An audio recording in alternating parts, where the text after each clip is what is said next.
Chapter 5:24. Emo Pang was the first to run over, attracted by the sound. Emoya, who was lying on the sofa, perked up her ears. She was especially surprised that Luo Nen would actually take out this sort of thing, especially when the vulgar language erupted from the video. She blinked her eyes, got down on her bare feet, moved to her mother's side, and stuck her head out to watch. F****KME. Emo Pang cried out involuntarily at this very moment. His body unconsciously leaned back because he saw the scene of Rue when being kicked off the stage by her older brother, Ares, in the fighting arena. But soon he couldn't even make a sound. He was stupefied on the spot amidst the sounds of bones being deliberately collected and the cheers of a tsunami. Luo Nen knew that this was the scene of Jack ruthlessly strangling Ares. The underground fighting arena under the control of Jack's gang did not allow things like mercy to appear. What awaited those contestants was certain death the moment they were discovered. Rue was actually going to be eliminated back then. She was only able to live to this day because she was an experimental subject for a related plan and enjoyed the privilege of being exempted from death. There was no need to mention these things again. Just the scene played on the flexible screen was already enough. The video Luo Nen took out was the video he found after the Xia City branch eliminated Jack and dealt with the information related to Jack's gang. He Wayne pulled them out and had an expert editor carry out the selection and splicing. It was used as a stepping stone for tonight's show. Straightforward and cruel, but it had the power to shake the hearts of people. The video purposefully selected the scenes of Rue Wen's early life and death battles. It avoided the scenes of her neatly killing her opponent later on. It successfully created the image of a weak, pitiful, yet tenacious and unyielding lone chick. Emo Pang was the first to fall into the trap. His facial features unconsciously wrinkled together and his eyes squinted. He couldn't stand the blood, but he couldn't shift his gaze away. He grimaced as he watched, especially when he saw Rue when struggling to get up after being knocked to the ground again and again, while the audience below the stage cheered crazily and cruelly. He just felt that the bottom line of humanity had been completely broken through. This is 2F***king excessive. No one responded to him. Instead, Emoya used her keen ears to discern even more information from the clamorous cheers. For example, the flat-chested witch and the like. A woman. Emoya revealed a rare expression of shock and a bit of embarrassment. She's a woman? Luo Nen was a bit surprised. You don't know. Well, this was the fault of preconceived notions.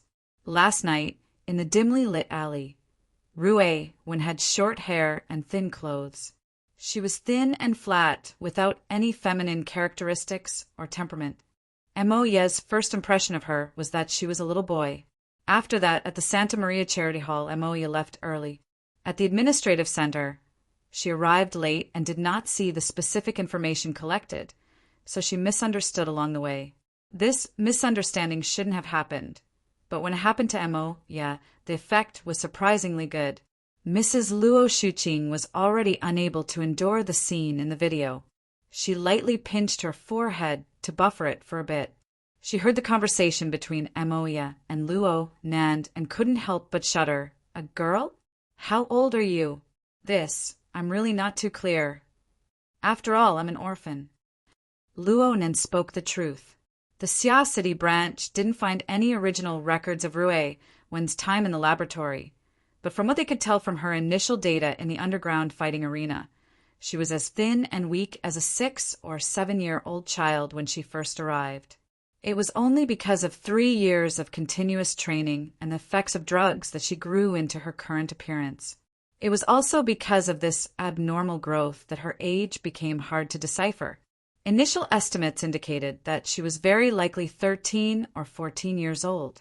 But looking at it from an extreme perspective, there was also a chance that she was 8 or 9 years old. Luo Nen didn't speak on this topic. He just said, I've heard that the reason for her current situation is due to her underdevelopment. There's also the damage caused by the drug ingredients. But the doctor says that if she keeps up with nutrition, she can still develop a second time. The more he said this, the more sympathy he aroused. Wayne had hired an expert editor with a high salary. It was really worth the money. Not only did his work clearly describe Rue Wen's experience, it also incorporated the extremely insulting remarks of the unscrupulous audience and the cruel words of life and death at every turn. Luo Shuqing was already angry when faced with these scenes. These lawless thugs! Are they in Xia City?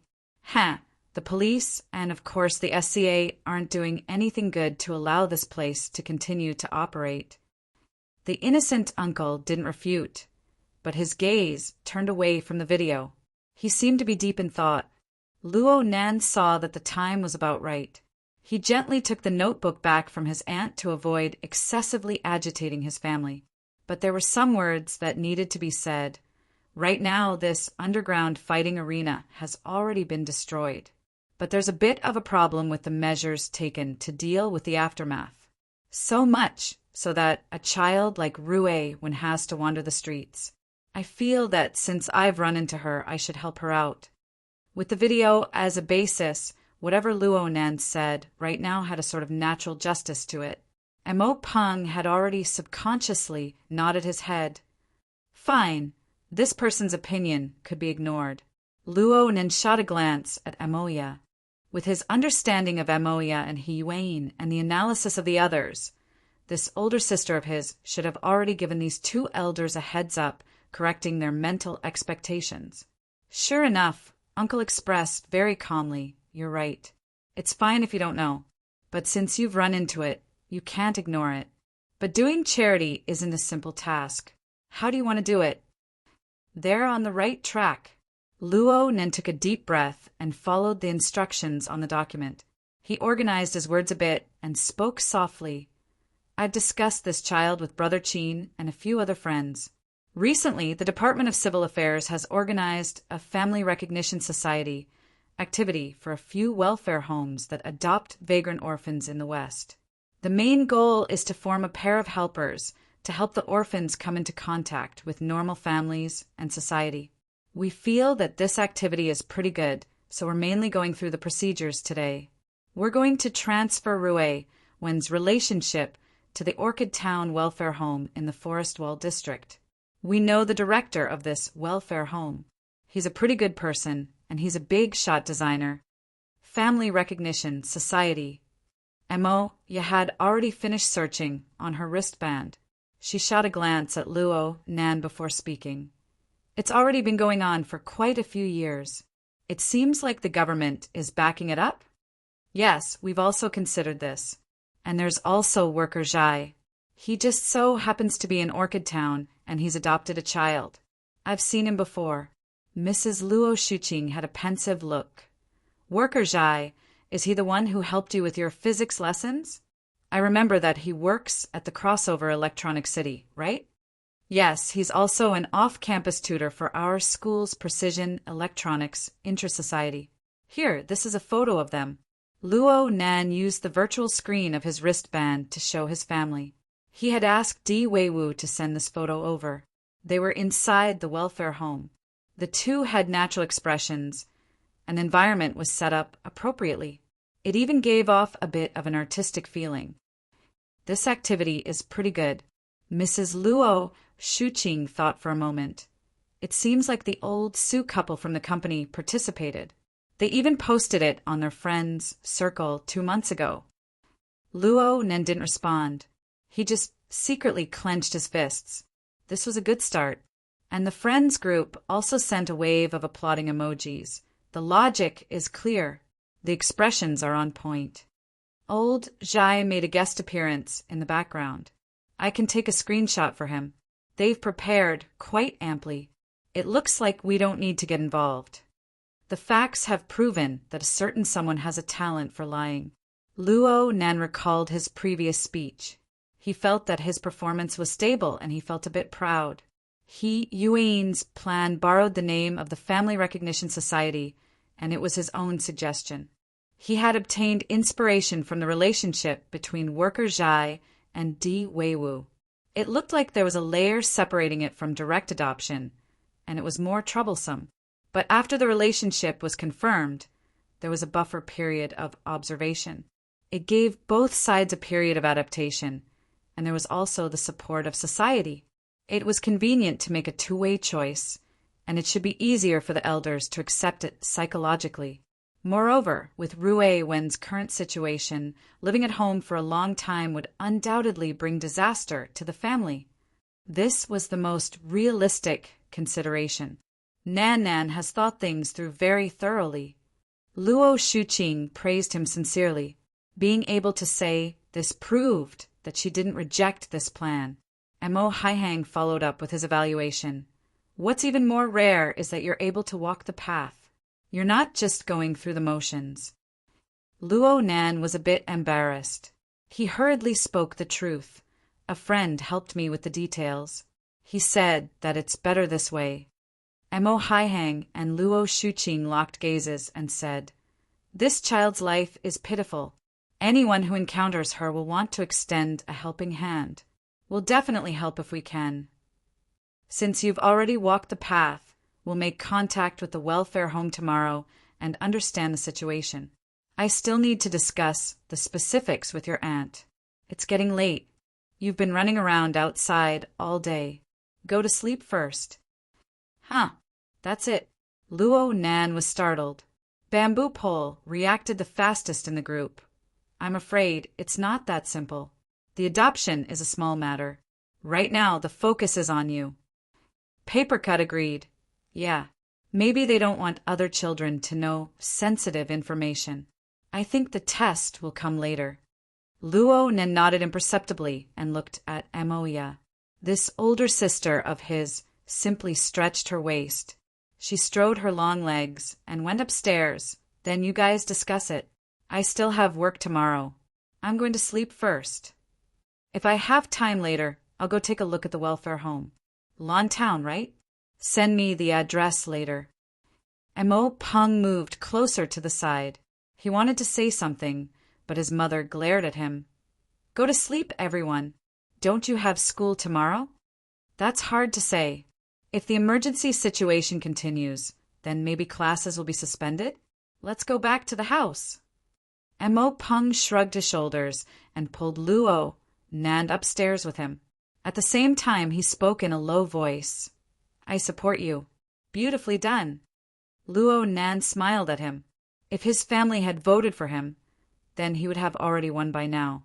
Of course, this wasn't the truth, but it more or less explained a kind of momentum. The two went upstairs and returned to their respective rooms. Luo Nan changed into home clothes, but he didn't wash up. This was because he knew that tonight's test had yet to end. Sure enough, the sound of knocking came from the door not long after. He took a deep breath and went forward to open the door. His uncle, Mo Haihang, stood outside by himself. "Is it convenient? I want to understand a bit more about this matter." Luo Nan nodded and invited Mo Haihang in. Mo Haihang sat on a chair in front of the desk, while Luo Nan sat on the bed. The room was a bit silent in the beginning, but Mo Haihang soon broke everything. "You've seen Rue Wen's fight?" "I've seen it." "Live." "Yeah." Chapter 5:25. The first emotion that emerged in Luo Nan's heart when faced with his uncle's doubt was not nervousness. Instead, he let out a secret sigh of relief. It's finally here. Actually, this was much better than the worst-case scenario shown in the plan. Only one uncle and aunt came, and it was the wise and rational uncle. It was clear that they wanted to have a heart-to-heart chat, not a three-way joint hearing. This was already the most ideal situation. The more it was like this, the more he couldn't screw things up. The group of friends entered a state of silence at this time. Everyone had a tacit understanding to let Luo Nan calm his mind. Luo Nan carefully compared the plan in the document.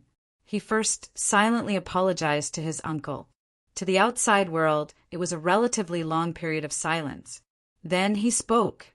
It was an accident. Mo Haihang was unable to be satisfied with this answer. He frowned slightly. "Accident? When did the accident happen?" September 30th. Which one?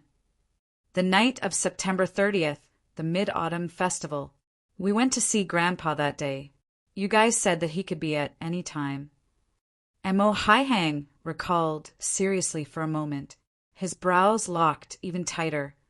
Our entire family was together that day aside from Emoya, from morning till night. But I was unconscious for a period of time. That night, after I met Yan Yongbwa. It was at that time that I went to the fighting arena. Mo Haihang opened his mouth when he heard Yan Yongbwa's name. In the end, he forcefully swallowed the words nonsense back down. His rational side prevailed, and the bizarre logic that had been circling in his mind naturally pushed out the answer. Out-of-body state? A group of people exploded in the group of friends. Damn, he really is knowledgeable. It's normal for a high-level SCA technician to know a few things. The key is how to deal with it. Looking at this guy's expression, he must have guessed something beforehand, right? Speaking of which, is he about to confess? I want to see the document written by Secretary He. Luo Nan continued to calm his breathing amidst the chaotic messages in the group. He did his best to look at his uncle with a calm gaze. That's right. His uncle had a basic concept of this sort of thing. Since this was the case, he could save some words. From now on, the element of lies began to permeate. It had officially entered an irreversible domain. I was a soul bound at the time. My consciousness was entrusted to. The sound of flapping wings could be heard clearly in the pitter-patter of rain outside the window. Luo Nan made a gesture, and the automatic curtains slowly opened. An enormous bird could be seen extending its claws to hook onto the windowsill. Under the illumination of the light in the room, its pitch-black feathers seemed to completely melt into the darkness of the night. It's called ink. It was originally a very common bald crow, but I would use it to conduct some experiments, so now I've become a little different from a normal crow. That night, after my ability sprouted, part of my consciousness was placed on ink. I wanted to track down Yan Yongbwa and find out more about that guy, but I ran into something along the way. I met a friend and took a wrong turn, entering the recycling stratum of the River Wu district. There, we discovered that underground combat arena and met Ruewin. Luo Nan spoke to this point in a single breath.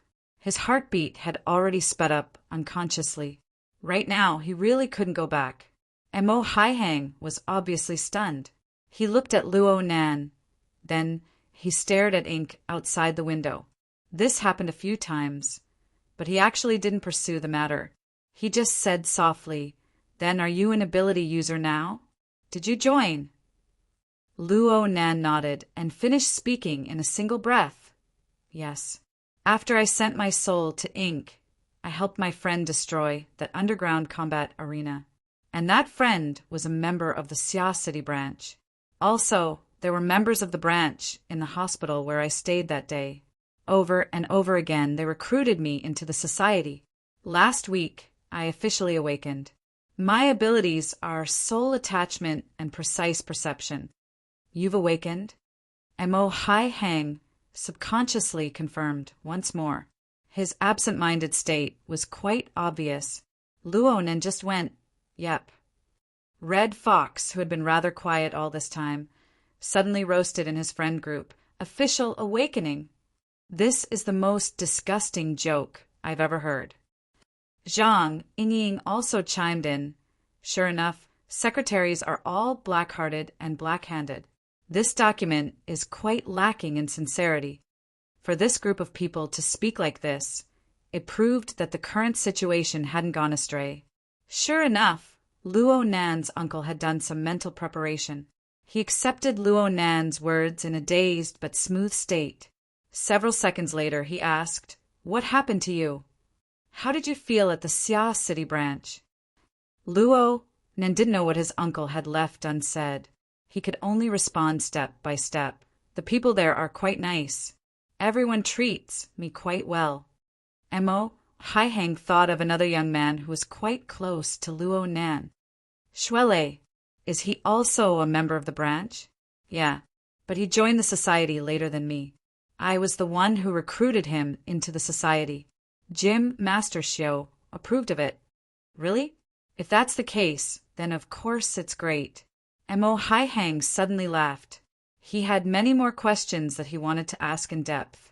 But he, who had rich experience in society, knew very well that it was impossible to interrogate Luo Nan about all of Luo Nan's ins and outs with just a few words. It wasn't just Luo Nan. The ability user society probably wouldn't allow it either. He could only continue to ask in a chatty manner, like a dragonfly skimming the surface of the water. You've been in the society for over 2 months now. How have you been doing during this time? What kind of work has the society arranged for you normally? I don't have any clear duties right now. After all, I just joined the society not too long ago. My initiation training has just ended. The group of friends hissed. A certain person didn't have any clear duties, but the society didn't need to specifically arrange for him to find work for others from time to time. Even Mo Haihang didn't quite believe it. After all, Luo Nen had experienced quite a few things over the past 2 months. He could recall it with a single thought. What happened at Frost River Reality? That was the Order of Justice going crazy. I just happened to be there at the right time. Plus, President Ouyang and Her Majesty Empress will have already suppressed the matter. Luo Nen knew that it wasn't easy to win people's trust with these words. He thought for a bit and faced the uniformly raised middle finger from his group of friends. He spoke without thinking. I was just unlucky that time. So far, the real work that the society has arranged for me is last month. I cooperated with a subordinate studio of the society to do some investigative work. It mainly involved the infiltration of mutants into Xia City. Infiltration of mutants? Cough. Right now, my work is already done. Actually, it's very simple. I just need to divert some of my energy to ink. Then I let it do its work. Bamboo Pole finally had the chance to remind Luo Nan. Stop. Stop. That's about it. Talking too much might make things worse. Luo Nan stopped in time. Mo Haihang, who was at the center of the authority department, automatically filled in the details. If it's the infiltration of mutants, is it the one that Trigate Security filed a case last month? Luo Nan felt it was a bit strange. They filed a case, but there's been no news from the government. This involves far too much sensitive information. Revealing it to the public will only cause chaos. Speaking up to this point, Mo Haihang had already formed a closed loop with Luo Nan's confession. The specific time, location, reason, and development were all present. Now, even concrete examples were listed out. Just the logical chain alone already had a relatively trustworthy skeleton. All that was left was the various details. But what was the point of mulling over these things? And so, Mo Haihang asked a few more questions about the changes in Luo Nan's daily life. Then, he stopped this round of heart-to-heart conversation. What do you want to do now? Let's continue like this for now. It's not bad. Luo Nan spoke vaguely and looked over impatiently. Should I tell Anne about these things? Mo Haihang was a bit startled, then he laughed bitterly. Let me think about it. You too, father and son, seem like you were born to give me problems. Luo Nan was startled by the sudden mention of that person. Then he saw Mo Haihang get up to leave. That's it. Just a few superficial questions like dragonflies skimming the surface of the water were enough to get through? Luo Nan was a bit stupefied. He stood up instinctively. Uncle. Mo Haihang really did walk out. He only turned around and warned Luo Nan when he opened the door. The Ability User Society is a large vat of dye. Their reputation in Xia City is pretty good, but you need to pay attention. Don't stray from the path. Luo Nan could only nod in agreement. He watched Mo Haihang walk out and close the door, but then he sensed that Mo Haihang didn't return to his room. Instead, he went to the study. There, he pondered in a daze. In the group chat, Papercut was baffled. That's it. That can't be right, Bamboo Pole expressed. How could it be that easy to fool them? Since they're people from the SCA, a series of confirmations will certainly be unavoidable in the next few days. But it's most convenient for a secretary to clean up their mess. We don't need to worry about it. Then let's disperse. Disperse. Thank you, everyone. Luo Nan expressed his thanks in the group chat. Then he closed the shared perspective. He lay on his bed, closed his eyes, and recalled his previous words to see if there were any slip-ups. Nearly 90% of Luo Nan's words were true. It was just that he had been sloppy in certain key aspects of nature, confusing up a few timelines. Though Mo Haihang grasped far more information resources than ordinary people, he wasn't a member of the inner world. It was like learning a foreign language for the first time. He could understand the meaning, but the color of emotion, the degree of seriousness, and so on were hard to grasp. This gave Luo Nan the opportunity to speak vaguely. Truly, I brought this upon myself. Not even half an hour had passed since he returned home, but Luo Nan was physically and mentally exhausted. He wasn't this tired even when he ambushed and killed Jean Tong. Luo Nan was at a loss for a long time whether or not he should tell part of the truth to his elders. But He Yuan told him, "Let's not talk about Uncle Mo Haihang's work resources in the SCA.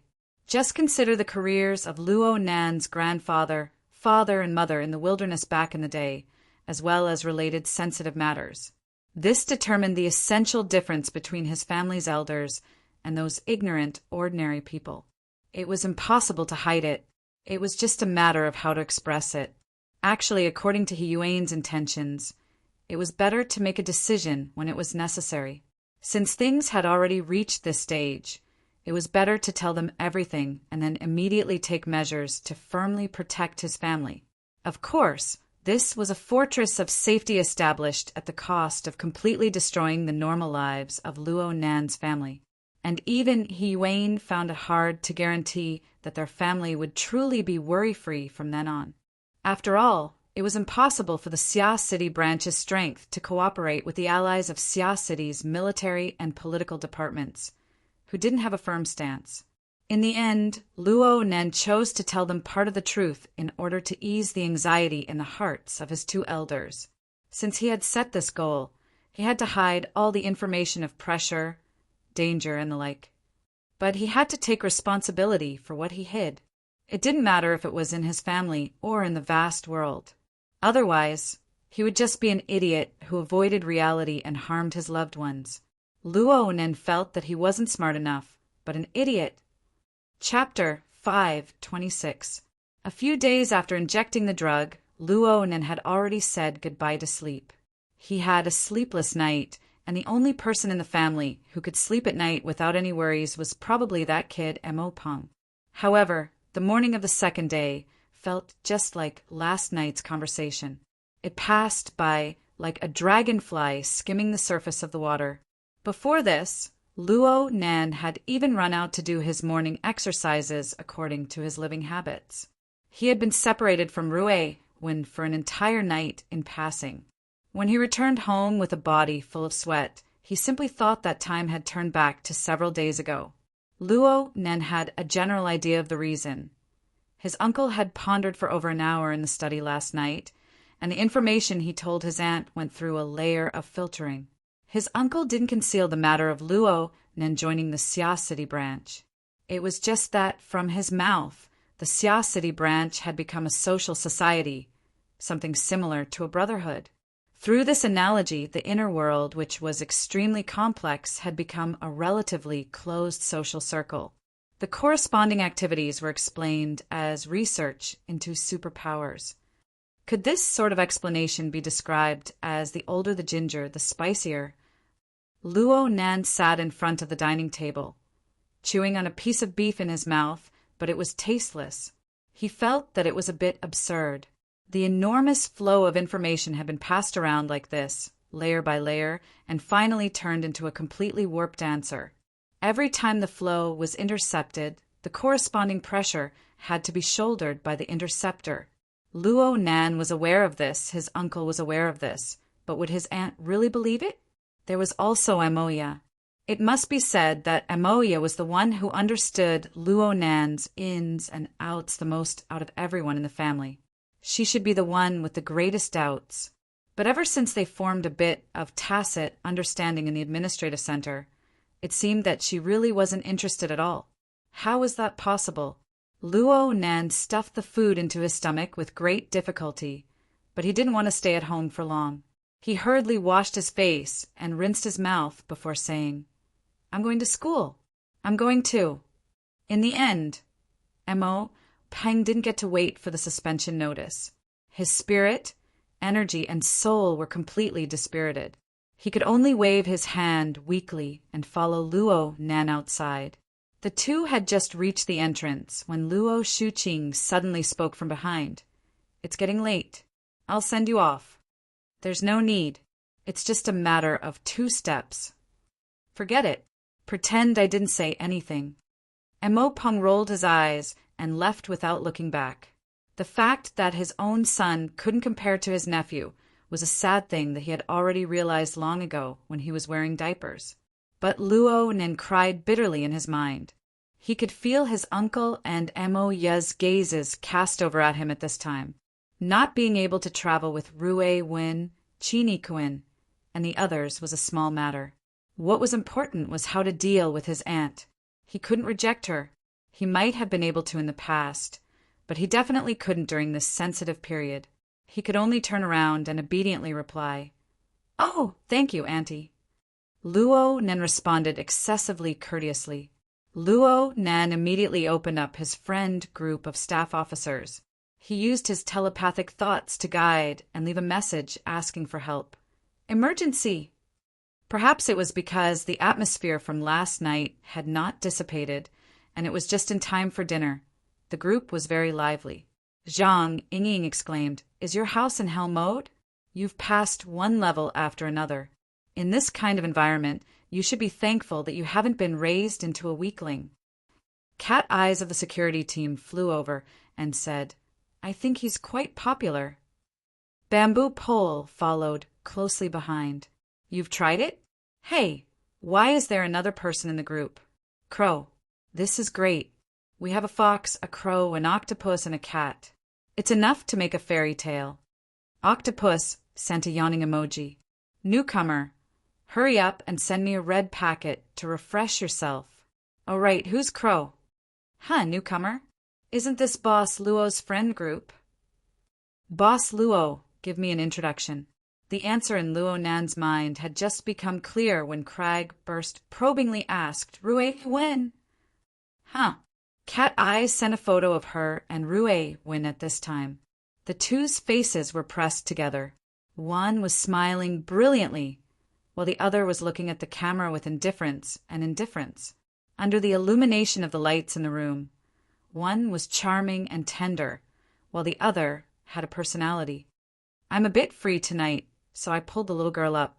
Look, she'll be really pretty if she tidies up her hair. Cool androgynous styles are the most popular right now. I'll take Rui Wen to go shopping when I have nothing else to do. Ying, do you want to go?" "Welcome, newcomer. I want to go. I want to go." Zhang Ying sprinkled flowers and applauded, bringing forth a wave. The atmosphere was very enthusiastic. Perhaps it was because of Cat Eye's urging, but Rui Wen actually used the name Crow to send an emoji. It was the first emoji in the emoji pack, smile. Compared to the indifference in the photo, there was an even greater contrast in cuteness. Bamboo Pole, this nouveau riche who often fished for extra money, immediately sprinkled a rain of money. The more beautiful women, the better. The deeper the relationship, the better. "Crow, I can't ask you out." Octopus was shocked. "At least 3 years, hey." Cat Eyes gave him a middle finger. "If you can live for 3 seconds, I'll give it to you." In reality, what Cat Eyes said was 100% the truth. But the problem was that they had gone off topic, okay? Luo Nan didn't have time to complain. He had already followed his aunt out and into the car. They entered an independent, sealed space. He saw that the other person didn't have any intention of taking the initiative to speak. He felt that it would be more refreshing to take the initiative to speak. "Aunt, yesterday, Uncle brought it up with you?" Mrs. Luo Shuqing started the car and set it to autopilot.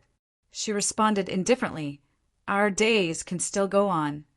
Clearly, Luo Nan's pronunciation was unclear. He had mixed up the words brought up and left. However, his aunt's nitpicking was just an excuse. There would certainly be an even more amazing one in the back. Luo Nan just felt his hair stand on end. The group gradually calmed down from its previous clamor.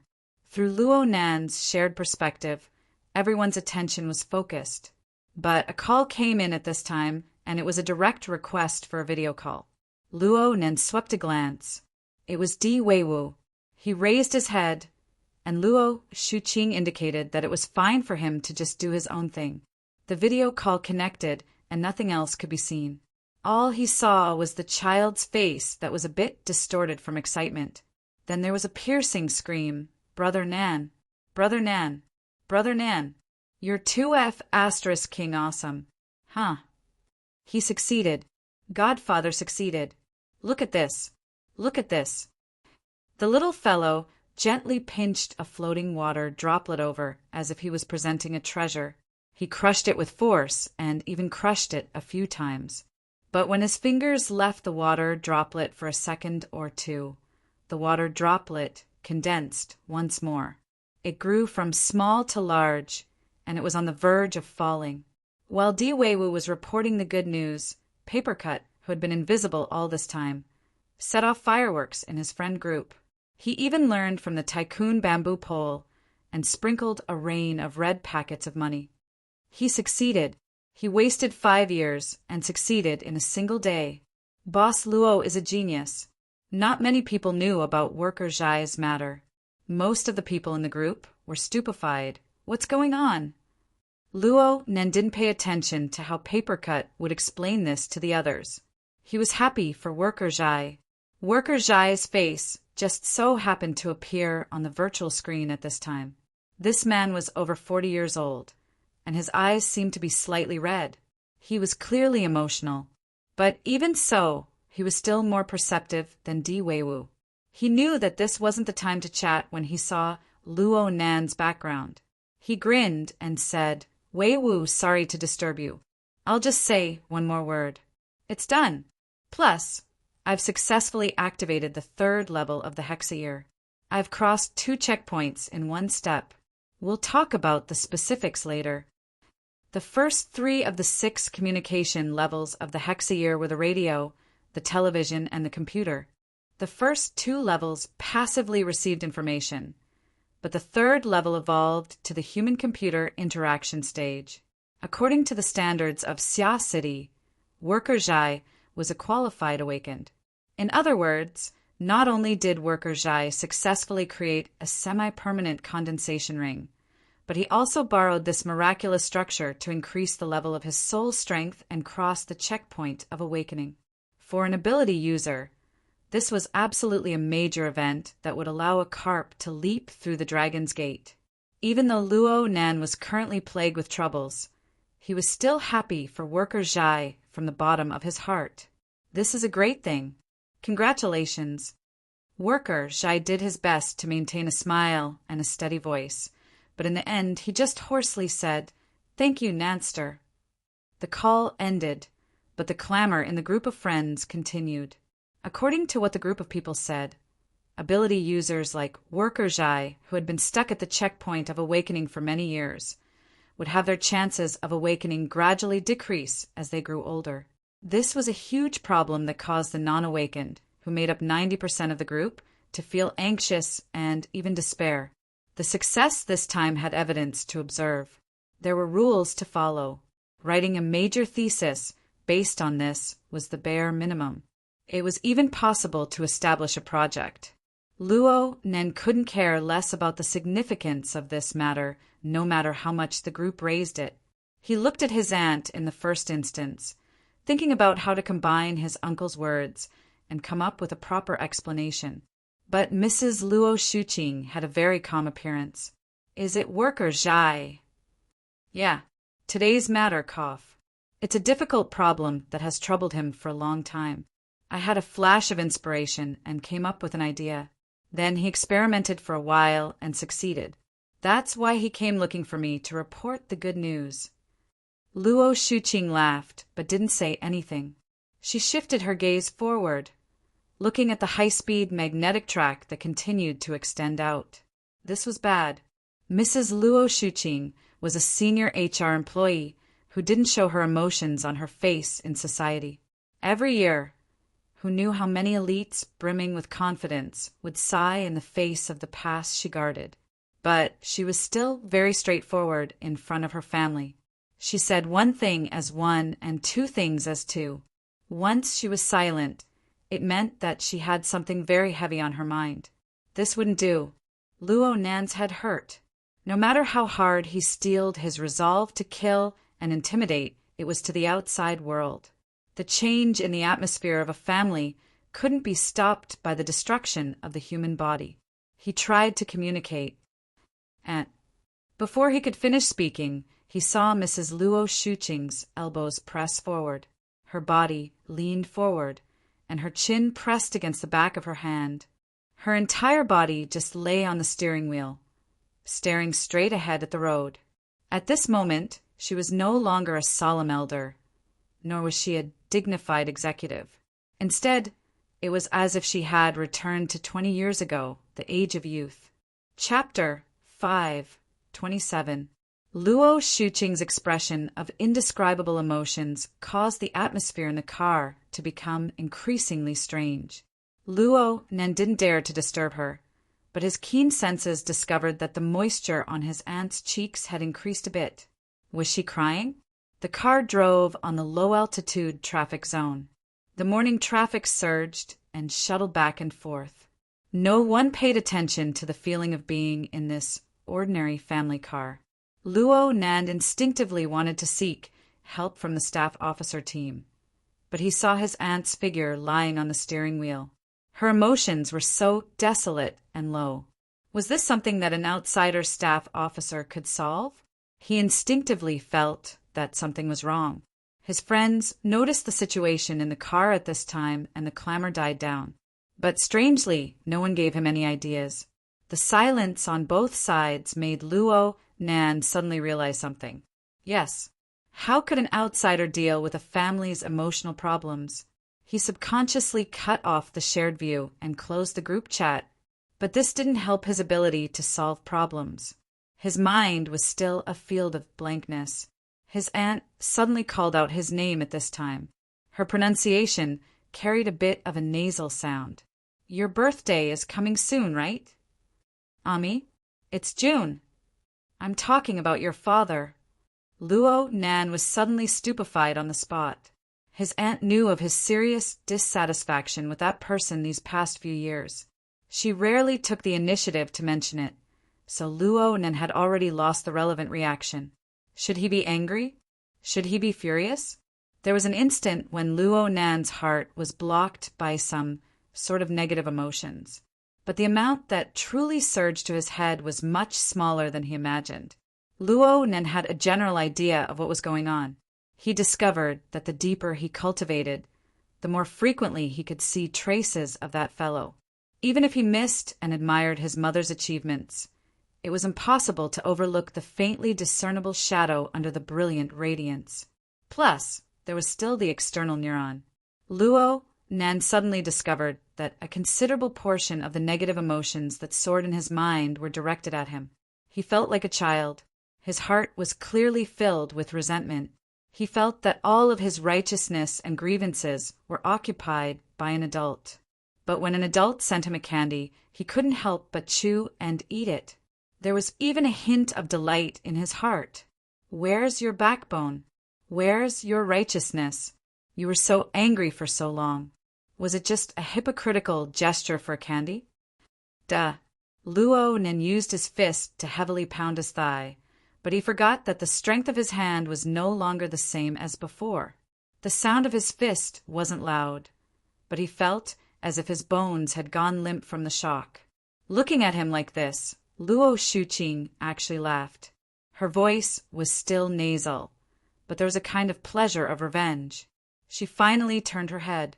The rims of her eyes were slightly red, but her smile was pure and distant. It was probably because of her gaze. She was clearly looking at Luo Nan, but it was as if she was looking at an old friend who had traveled far beyond the heavens. She didn't care what Luo Nan's mood was like. She minded her own business and continued to speak. It was probably this type of weather. Yes, it was snowing that day. The three of you have already returned to the city and are living in Blue Bay community. At that time, he was already in trouble. Luo Nan really wanted to loudly say, "Don't talk about that fellow's trivial matters." But there was an incorporeal power that sealed his mouth. He was actually able to analyze the components within. There was the guilt he felt towards his aunt, and there was also some sort of impulse from the bottom of his heart. Therefore, he only opened his mouth, but no sound came out. Only the occasional sound of a car horn could be heard within the soundproof interior of the car. Aside from this, there was only Luo Shuqing's flowing voice. "He came to my house that day to discuss your grandfather's case. Then I sent him back." At that time, it really was a gloomy and miserable fog. We didn't talk. I just laid on the steering wheel. I don't even know what I was thinking. He was just like you. He sat in the front passenger seat. He was lost in thought until someone called him. It was a young man. Of course, he was much older than the child just now. His surname seemed to be Luo as well. I just remember that he had a sobbing tone as he shouted, "Success! Success! Luo Zhongheng, you deserter. You trash. You trash. You really are a fucking genius." It was rare for Luo Shuqing to be able to imitate the details of that person's words to perfection. This included the curse words and the choking of his sobs. Luo Nan looked over stupidly. He looked at his aunt's eyes that were filled with a misty red glow. He looked at the corner of her lips that were slightly trembling, but she still revealed a smile. "Your dad just smiled like that." I've completely forgotten what he said, but he just smiled. This is the first time I've seen him smile since he returned to the city. This is the first time. Tears finally overflowed. They overflowed her nose and dripped onto the steering wheel. Luo Shuqing didn't wipe them.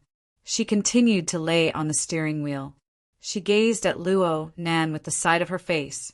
She just extended her hand and lightly touched the back of her nephew's hand on his knee. What that person said was correct. What that child said just now was correct as well. You two, father and son, are both geniuses. One idea, one suggestion, one direction, and you can benefit others. You are undoubtedly geniuses. She didn't know how long it had been, but the smile never left the corner of her lips. She just expressed her emotions like this, without any concealment. "I'm very happy. I'm very happy." Luo Shuqing didn't mention anything related to the society, ability users, or any other related matters during the entire journey.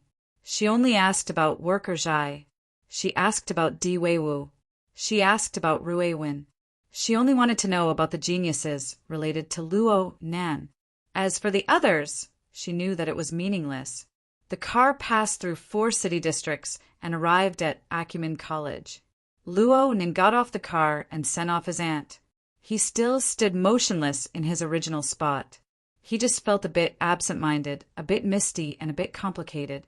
However, a certain place in the depths of his heart gradually stabilized. It wasn't until the flow of people in the school gradually thickened and the gazes of many people gathered on his body did Luo Nan realize that he had been in a daze for far too long. Chi Ni Kuen and the others should have brought Rui Wen over by now. Luo Nan opened up his friend group once more, but he saw that this group of people had a tacit understanding. They no longer mentioned anything related to his family. Right now, the topic of their discussion revolved around Worker Zhai. They revolved around his breakthrough, the specific process and method of his successful awakening. Papercut was truly happy for Worker Zhai. He was crazily promoting the marvels of the condensation ring. Of course, this included Luo Nan's miraculous train of thought and pointers. Looking at Papercut's posture, it was as if he hated that he couldn't just say, "Luo Nan shall rise as the descendant of a martial emperor." Luo Nen blushed a bit when he saw this, and the emotions in his heart faded a bit. He simply sent a blushing and embarrassed emoji. Papercut didn't care about Luo Nan's current mood. He just stuffed a large red packet over. Introducing you to old Jai was the wisest decision I've made in all these years. I'll have him treat you later. Everyone sit down and keep him company. Luo Nan subconsciously opened the red packet. He was shocked to see that there were actually 5 honor points inside. This wasn't something that could be converted with money. He was immediately shocked. This isn't appropriate. It's fine. I'm happy. Plus, exchanging 5 points for an awakening is too freaking profitable. Bamboo Pole sent 2 thumbs in praise. Brother Papercut is heroic. Boss Luo is a genius. One by one, the people below followed suit and lined up. Even Rue Win was at the tail end of the line with A+8. It was unknown if she did it herself or if Cat Eyes helped her. Luo Nan simply asked from below, "Where are you now?" Parking lot, exit A4. Xue Lei, who had been accompanying Gym Master Mao Dong for the past 2 days, and who was also in charge of protection, exploded out at this time. Xue Lei had a stupefied expression. What's going on? While Xue Lei laboriously flipped through the historical information under everyone's reminder, Zhang Yingying said to Luo Nan, "Look over here.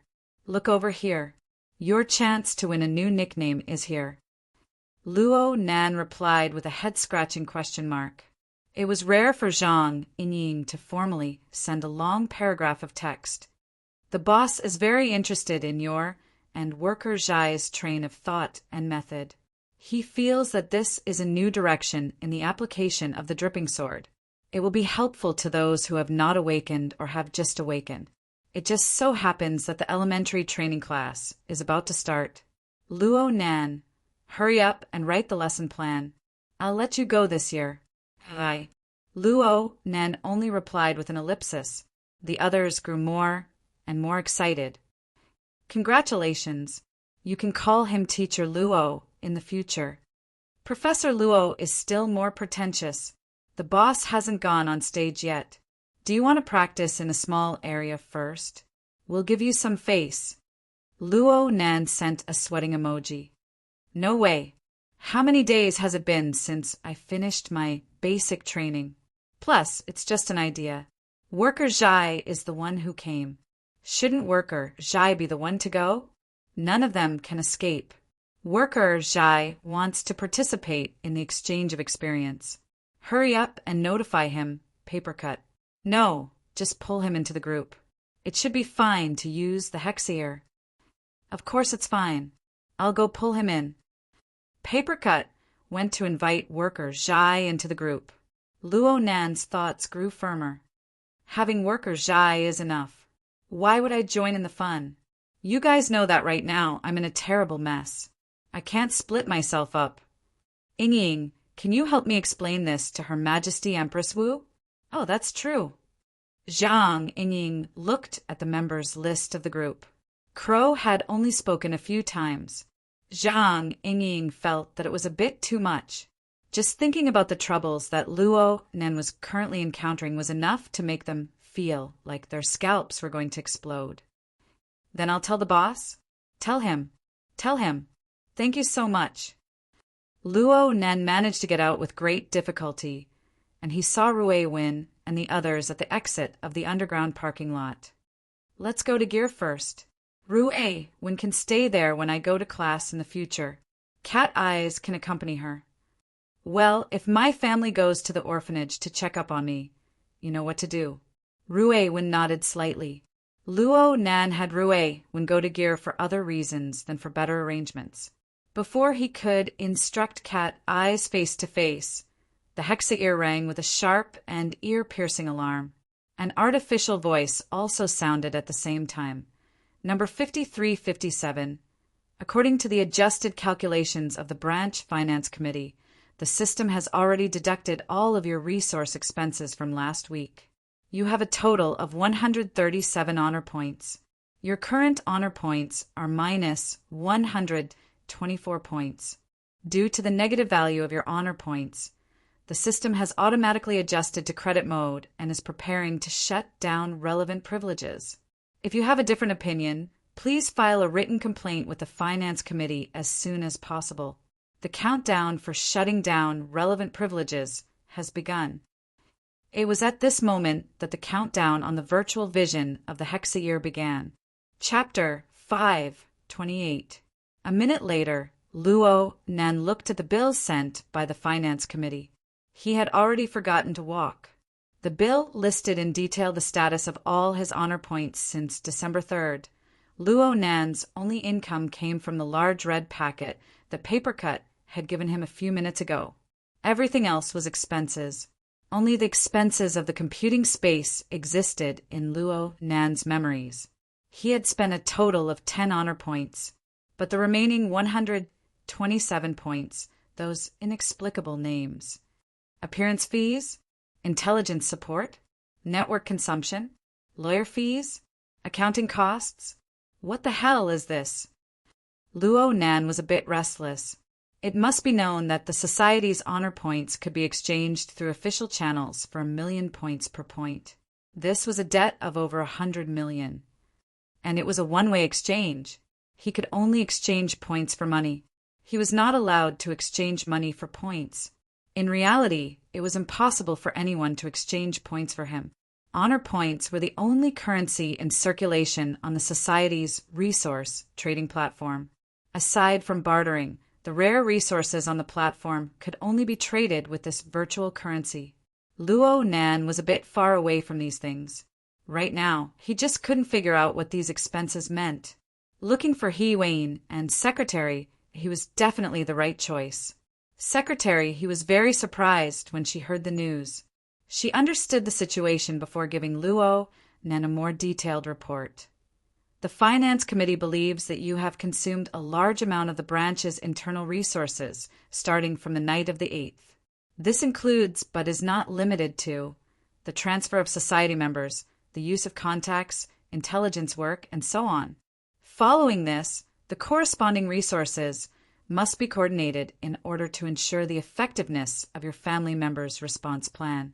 Many of these resources are exclusive to the Society and even private individuals.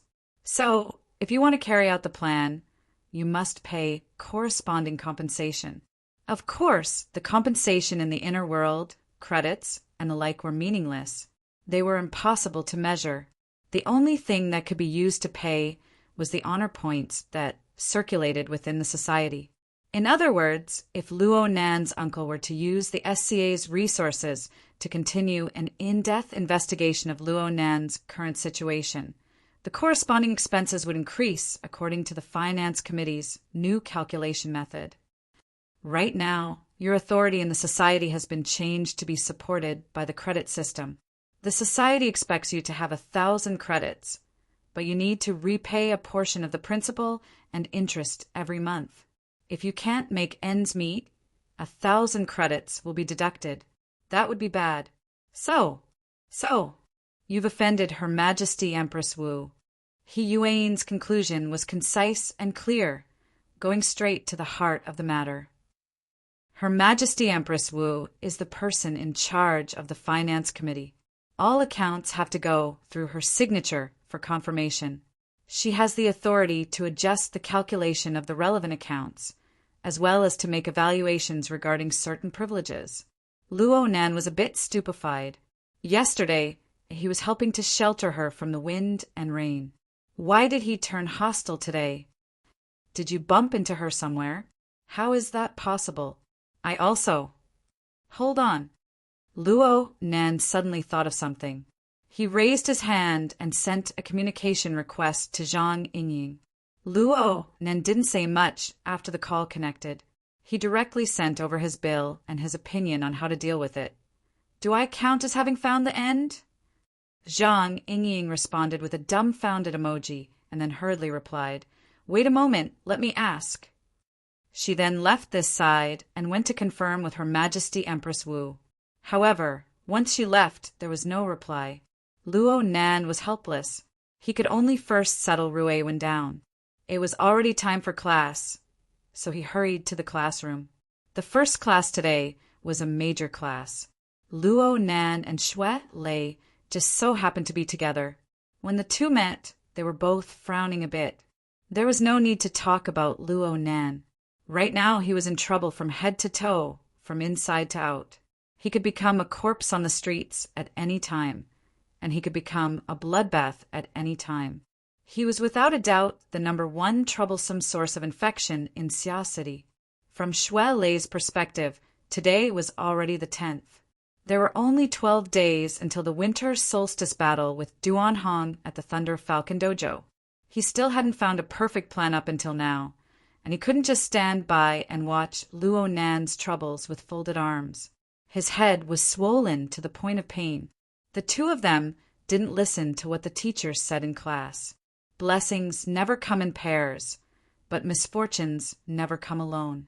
For some reason, the teacher who was giving the major class actually played a question-and-answer game in this sort of class, and it hit Xue Lei in one hit.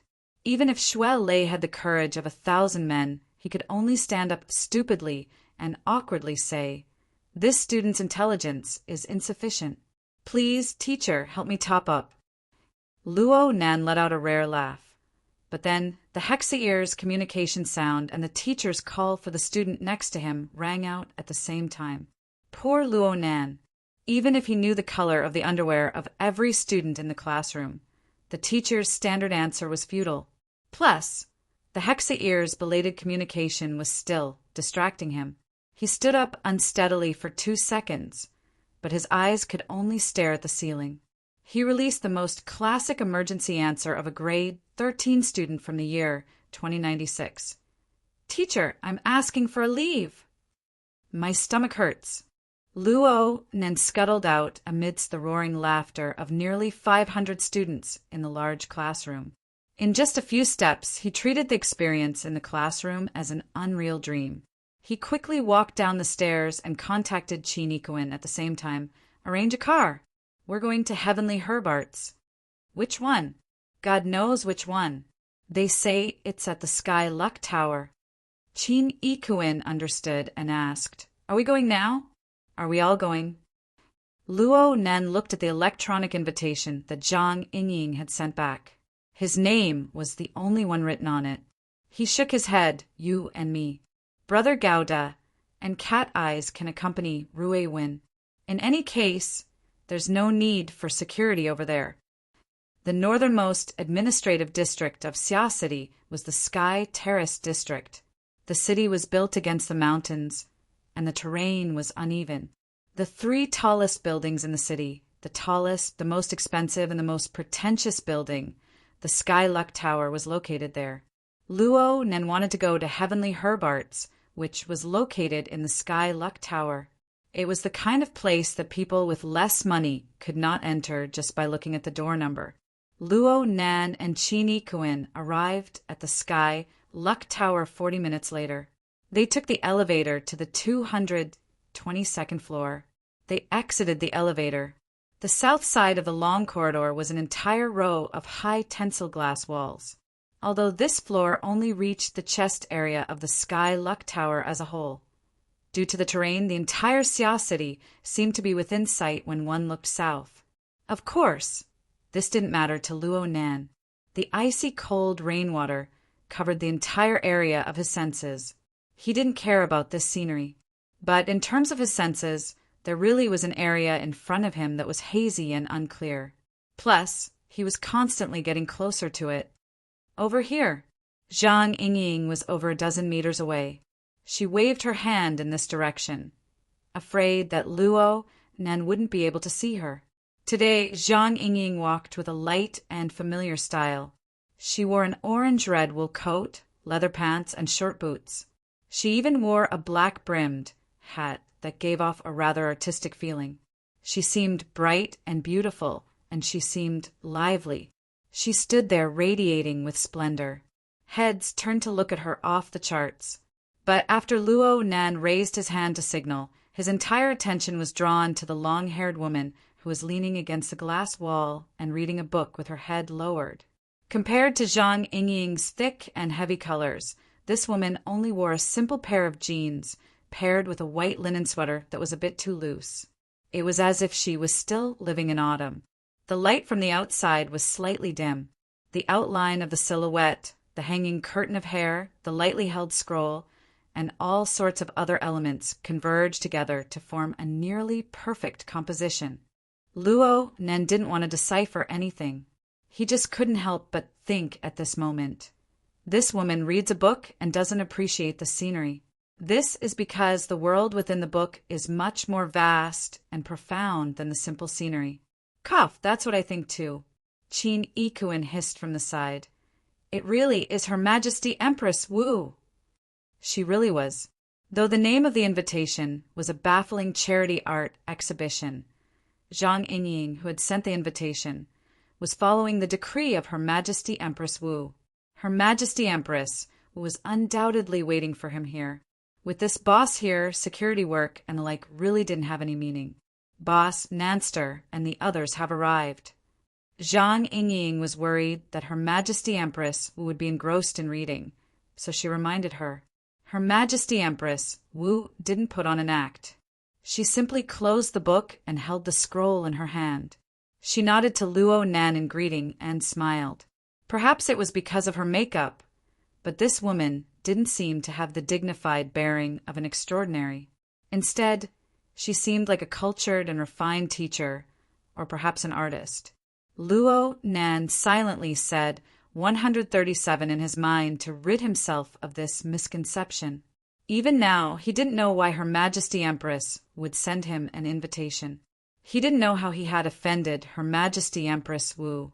Luckily, the tone of the woman in front of him carried a bit of the sharpness that should be there. You're not slow, and it's quite a coincidence. The hateful ceremony just ended. Let's just go in. There was no need to introduce themselves. The four followed the sparse stream of people and slowly walked into the Heavenly Herb Art Gallery. This was clearly a charity art exhibition, but the security at the entrance was quite strict. There was a professional security company guarding the door, and one had to rely on an electronic invitation to enter. Each invited person was only allowed to bring one attendant. Luo Nan saw this scene and subconsciously felt that the art exhibited in the gallery was certainly an extraordinary masterpiece of art. He held his breath and didn't use his mental senses. He wanted to use the most traditional method to seriously appreciate the art. But this thought was completely corroded by the strange colors, the twisted lines, the exotic structures, and the eye-piercing designs that assaulted his face in half a minute. Damn! Why didn't she tell me that this was an avant-garde art exhibition? Luo Nen blinked his eyes hard to eliminate the intense stimulation brought by the light. Her Majesty Empress Wu's soft voice entered his ears. I heard that you're a decent artist. I just have a bit of experience in sketching. Luo Nan wanted to be modest, but he was faced with all sorts of designs and drawings laid out in all directions. He couldn't help but spit out a sentence. I don't understand these styles, and I can't appreciate them. It's fine if you don't understand. In today's society, people can't understand paintings. It's fine as long as the explanation is self-justifying, a successful expression, a successful operation. In the end, this is a world that depends on the results. Her Majesty Empress Wu's voice wasn't loud, but she didn't deliberately lower her voice. It was hard to avoid some people giving her sidelong glances. However, they walked leisurely, and they soon pulled apart the distance between them and the people who were forcefully appreciating the paintings. The skill lies outside the painting. When you understand the cause and effect of this art exhibition, perhaps you will have a new evaluation of the value of the works inside. Chapter 5:29. Cause and Effect. Luo Nen didn't understand what was going on, and he urgently wanted to know the answer. Her Majesty Empress Wu didn't have any intention of giving a lengthy explanation. It was time for the attendant to appear. Zhang Yingying was facing a certain painting, the reflection of the glass outside. She was fixing the position of her hat. She received an order from her boss, so she winked at Luo Nan and waved her hand. Right now, there are a total of 214 paintings and 67 other works on display in this art museum. Their creators include 15 city councilors, as well as over 40 councilors' relatives and good friends and the like. If I do some serious calculations, it probably covers a fifth of the seats on the city council. Is that so? Luo Nan was able to understand the meaning behind this. Zhang Yingying raised the brim of her hat and continued with a cadence in her voice.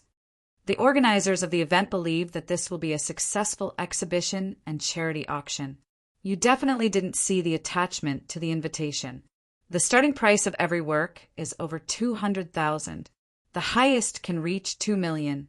People without a certain level of authority, credibility, and wealth can't even enter the door. The income from the art exhibition will all enter a specific foundation. It's a good-hearted foundation with operating expenses not exceeding 75%. The philanthropists who buy these works will pay such a large sum of money, but all they get in return is a dinner with the artists. Luo Nin couldn't help but roll his eyes. Just say it's a bribe. There's no need to beat around the bush. He wasn't the type of person who hated the world, but his childhood experiences didn't allow him to hold any positive expectations for the relationship between the government and the business. A light smack rang out. It was Her Majesty Empress Wu tapping his shoulder with a scroll. Luo Nin didn't understand. He looked at her in shock. Her Majesty Empress Wu smiled slightly. Don't be confused by Yingying's unprofessional way of speaking when you receive information. You should hear the results before making a judgment. Otherwise, it would be a waste of 2 points a day. Can you not bring up points? Luo Nin couldn't help but curse in his mind. Zhang Yingying directly voiced her protest. How am I unprofessional? Right now, he needs to know the answer. He doesn't need to chat about it. It's good to let him have a minute to truly think. Her Majesty Empress Wu gently combed her long hair. She looked extremely feminine, but her words were from one of the dirtiest corners of the world. This is a bribe, but more importantly, it is to probe the current stance of Xia City's bureaucracy. At the same time, there are also arrangements against the military. Just last night, the research and development project that the military and Bomer had cooperated for many years suddenly achieved a breakthrough. Once this outer space survival system was successful, it would effectively enhance the efficiency of the frontier development bases on the Moon, Mars, and Europa. The military could even directly dispatch Deep Blue Walkers to carry out individual expeditions, greatly increasing the efficiency of development.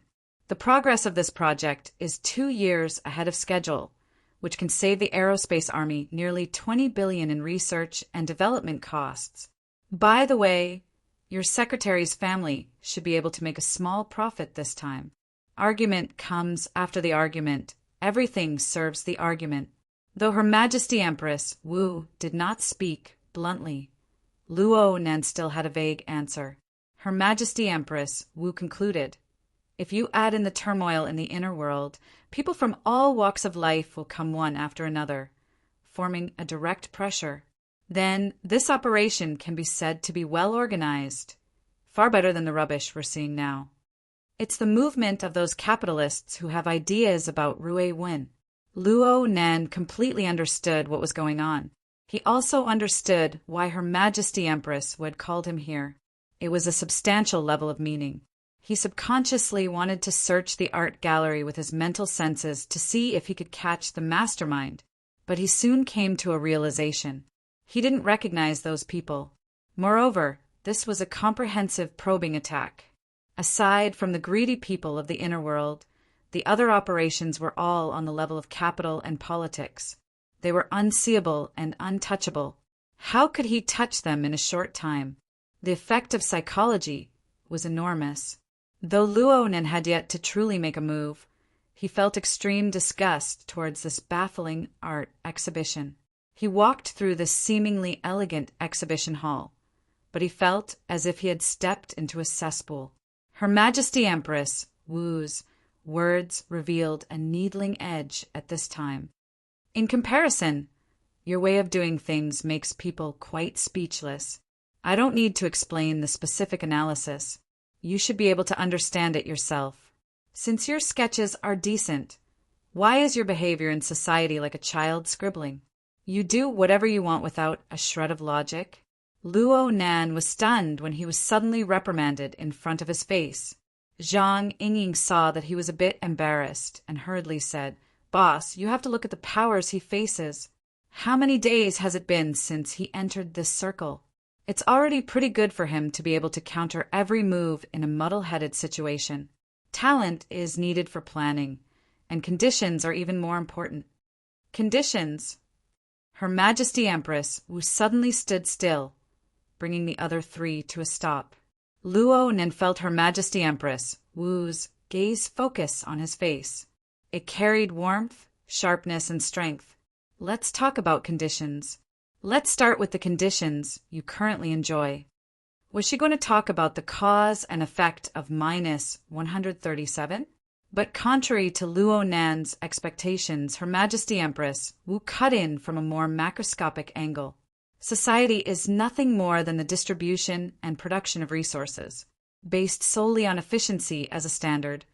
Everyone's treatment should be different within this established social order. Children don't have the ability to work, but they receive the treatment of children. They can act willfully, but they must have a personal attachment. Most adults possess the ability to work. They don't need to attach themselves to anyone, but they must attach themselves to the rules of society and the order of production. A small number of specialists possess special status and dignity.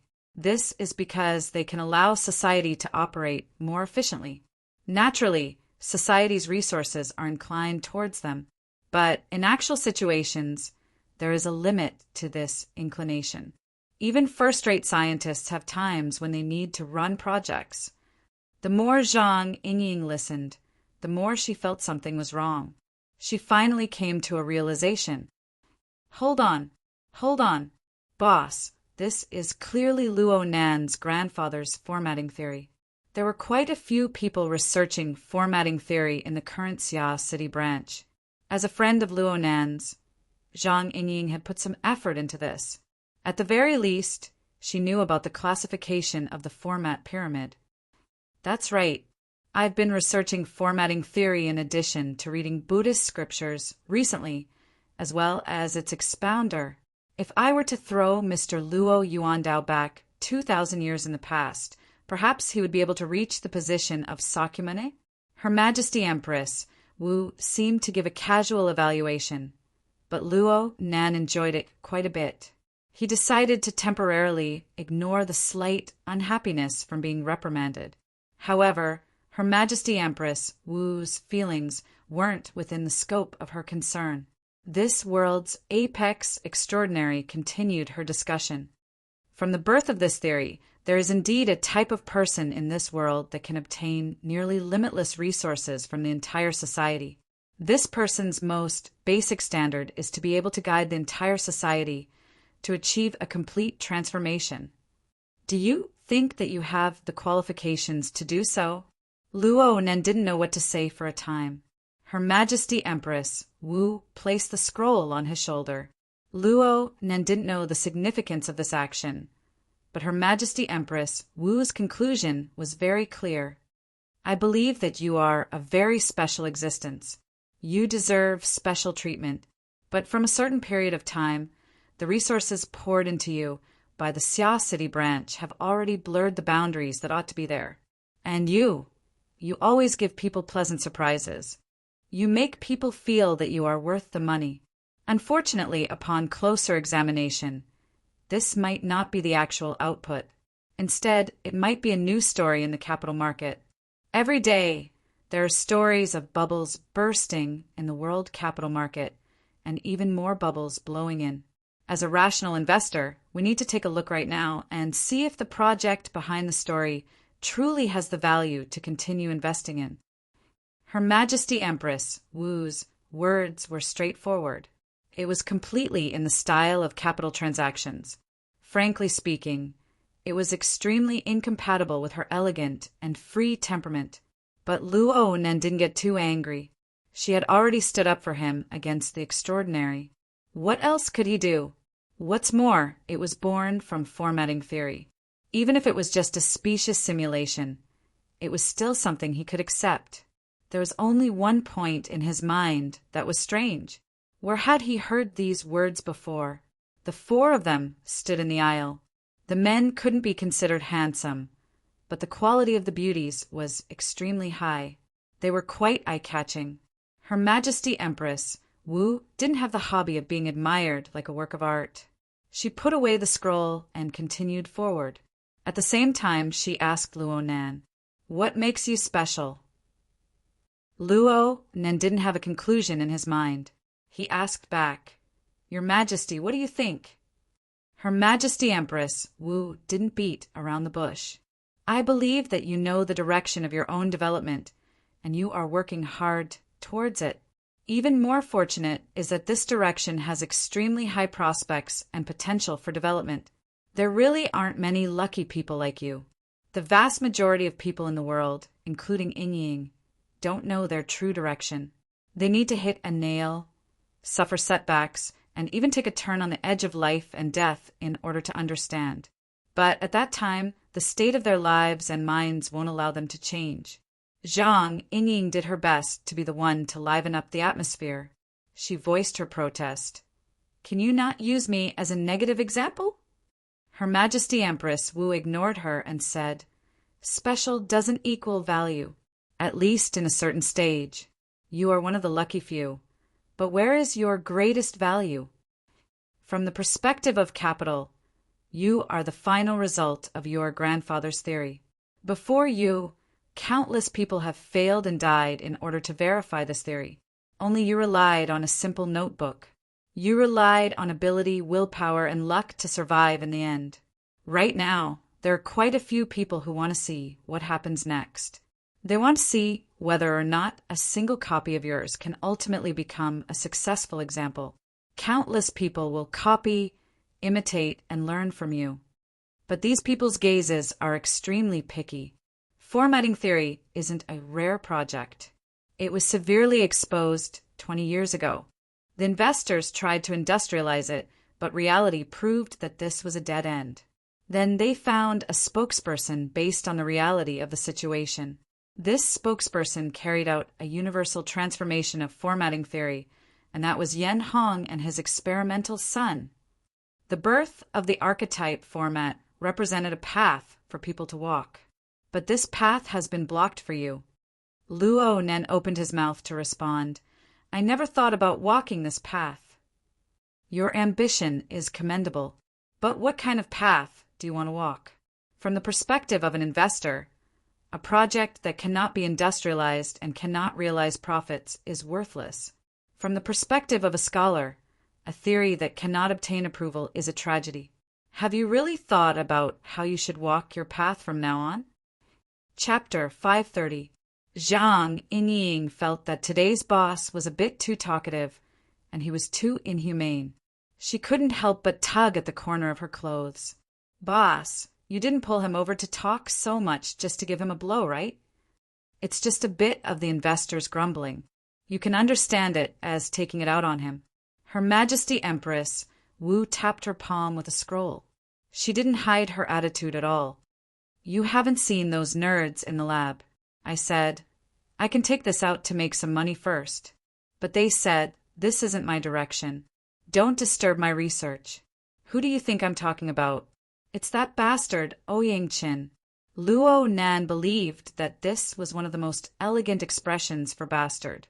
However, the aftermath of the battle between the two extraordinaries made the listener feel rather embarrassed. As for Luo Nan, he was under even more pressure as a reserve bastard. Zhang Ying glared at Luo Nan, meaning, "You owe me a beating." Then she turned to Her Majesty Empress Wu, replacing Luo Nan as a lackey. She blinked her starry eyes. Although a certain someone is young, he's not to that extent. He's still very motivated. Look, boss, he's so obedient.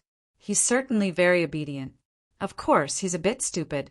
He might not understand things that are too profound. If you have any requests, if you have any opinions, just say it. Just say it.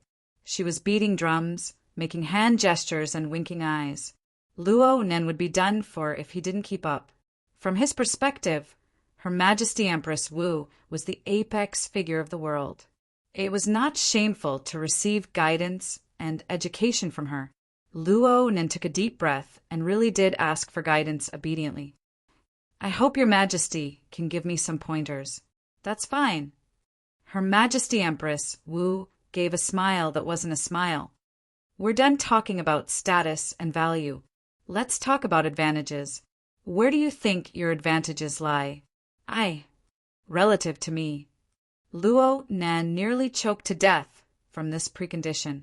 Zhang Yingying and Qin Yikuan both had expressions that they couldn't bear to watch. However, Her Majesty Empress Wu's gaze was very serious. Luo Nan hesitated for a long time, but he could only grit his teeth and speak. I can't estimate the level of your abilities. However, I think it's possible that in terms of perspective.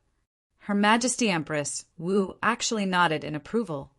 Your pure observation ability is indeed unrivaled in the universe. Such a conclusion caused Luo Nan's mind to shake. This was the evaluation of an extraordinary. Not only that, Her Majesty Empress Wu appraised him a step further. To be able to think of this, you aren't completely stupid. Standing on the framework of formatting theory, you should be able to see more things than anyone else on this planet, including extraordinaries. There is no one who doesn't want to obtain these abilities. Qin Yikuan and Zhang Yingying looked at each other. However, Her Majesty Empress Wu changed the topic. But with your current theoretical foundation, if you were to explain those phenomena and the true meaning behind them, and impart cultivation methods, it would definitely be a disaster. After all, you're just a result, not a process. If you were to promote your experience now, any investor would go bankrupt. In the end, formatting theory is still a laboratory product. It revealed some truths and destroyed the classical paradigm, but it did not build a new system from the ruins. You don't even know if such a system exists in the universe. Luo Nan felt that the meaning at the end of Her Majesty Empress Wu's words was a bit vague. It was a bit hard to understand. But before he could analyze it in depth, Her Majesty Empress had already cut into the plane of reality. In terms of practical application, people nowadays don't need anything particularly essential. Even if they were given it, they wouldn't be able to touch it. Actually, you just need to describe a portion of the scene you see. For cultivators, for researchers, and for the social system of this planet, there is considerable value in providing a true perspective. When the vast majority of people in this world are blind, a guide dog is a priceless treasure. Uft! Zhang Yingying couldn't help but spit out a laugh. She managed to control the latter half of her laughter with great difficulty, but her pretty face was strangely stifled. Qin Yikuan substituted himself in from a different angle. He lowered his head to look at his own hands. He didn't feel like he was blind at all. Luo Nan was a bit embarrassed at first, but he suddenly felt that he seemed to have heard similar words somewhere before. Of course, it wasn't in the style. He combed through the information in his mind and subconsciously said, "Poor deities know how to transform. Virtue matches the heavens. You still want to match the heavens with virtue. You can't do it right now. Your train of thought is far from being systematic. There is merit, but it's enough to cover the costs and expenses." Luo Nen understood. He really did understand. Isn't it just asking me to open a class? You old man actually went around in such a big circle. But he was convinced from the bottom of his heart. I understand what you mean. I'll go back and discuss it with Worker Zhai and prepare a lesson plan. It's fine to limit it to the angle of the dripping sword. If you expand it too much, you'll directly bring them into a pit. Then I'll prepare a lesson plan and ask you to check it out.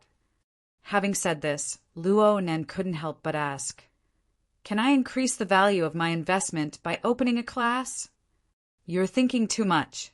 If you want to rely on education to make money, then your heart isn't black. Your ass is crooked. But education is indeed the foundation of many industries. As an investor, I have to offset the risks.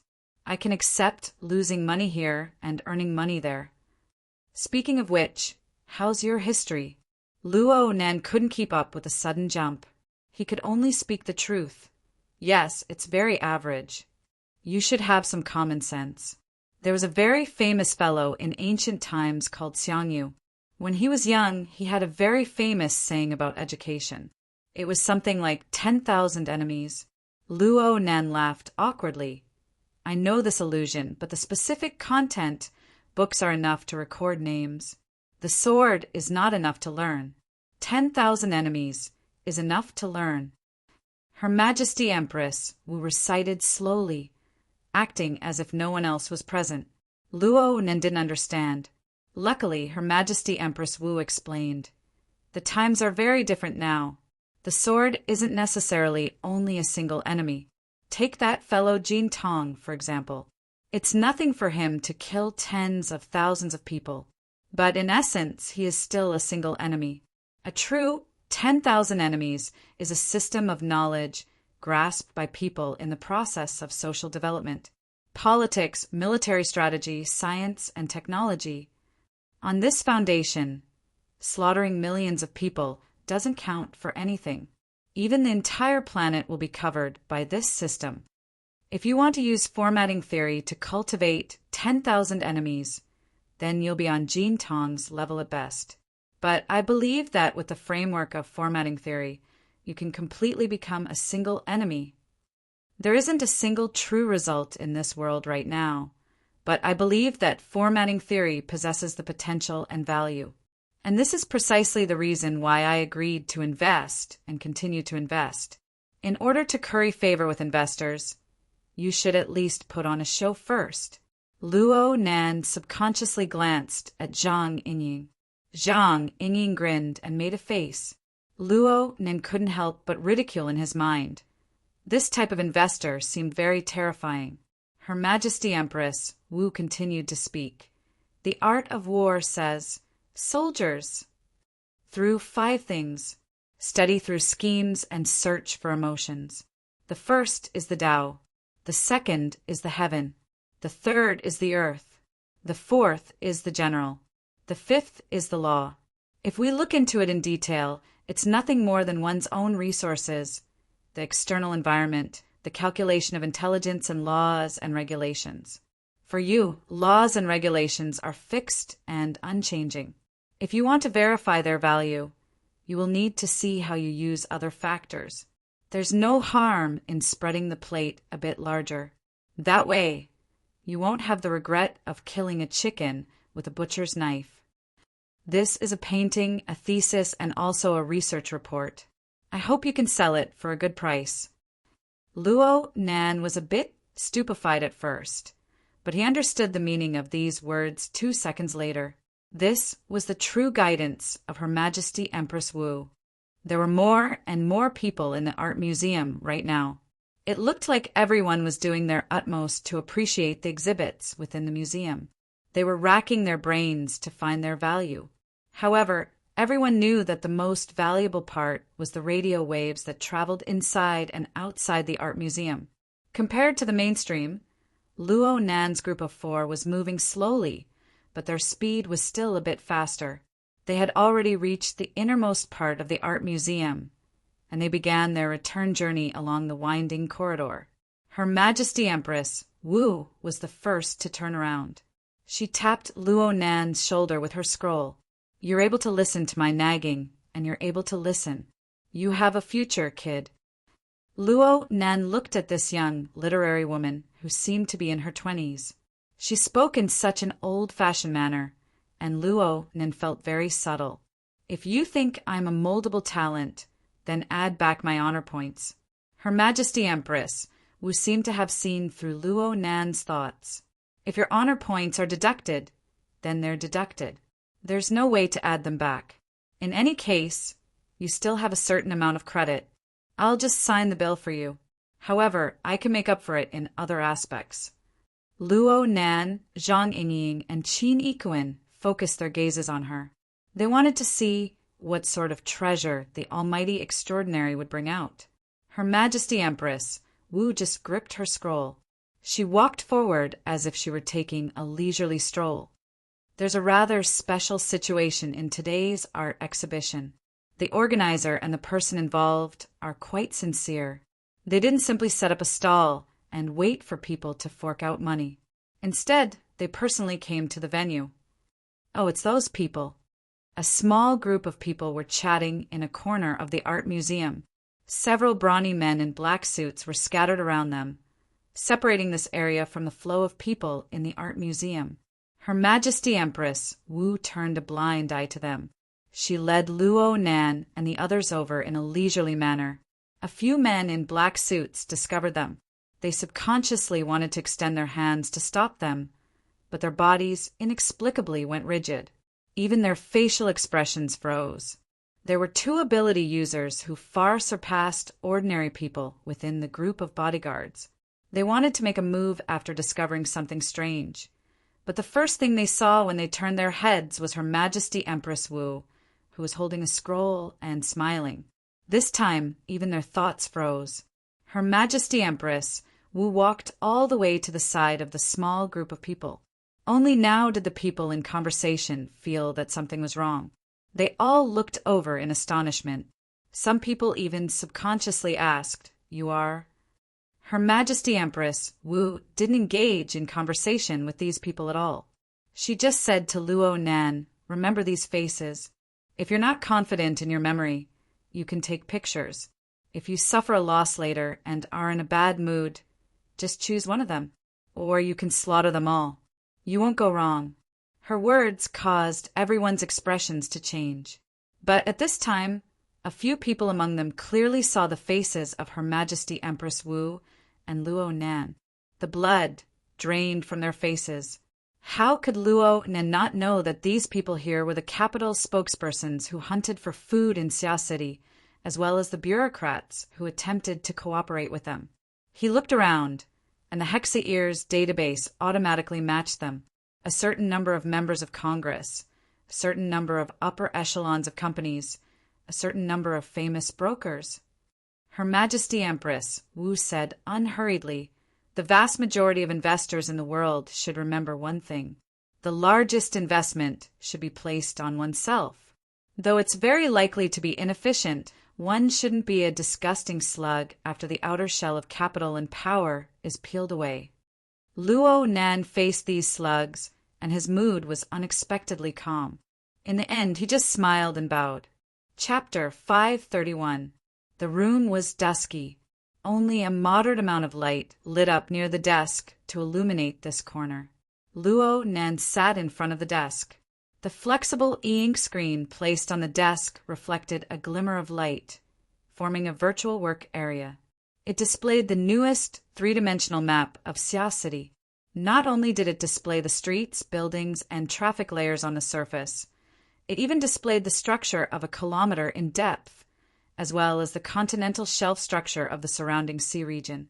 This was the result of a combination of satellite images and the Society's survey intelligence. The map was zoomed in and floated within the work area. It was like a floating city amidst the clouds and multicolored light. It was small, but it was spectacular. The price of such a map was naturally exorbitant. It was sold for 1 honor point. However, Luo Nan soon pointed out 2 errors on the map. He relied on his own soul cloak ability to take back the honor points in the blink of an eye. He even made a small profit. But even so, his debt of honor points firmly crossed the minus 130 point threshold, and it was still accumulating further. Right now, there were over 100 flashing red dots marked on this extremely detailed 3-dimensional map. Each red dot corresponded to the scene of Xia City covered by the soul cloak. They corresponded to specific life sketches in the living starry sky.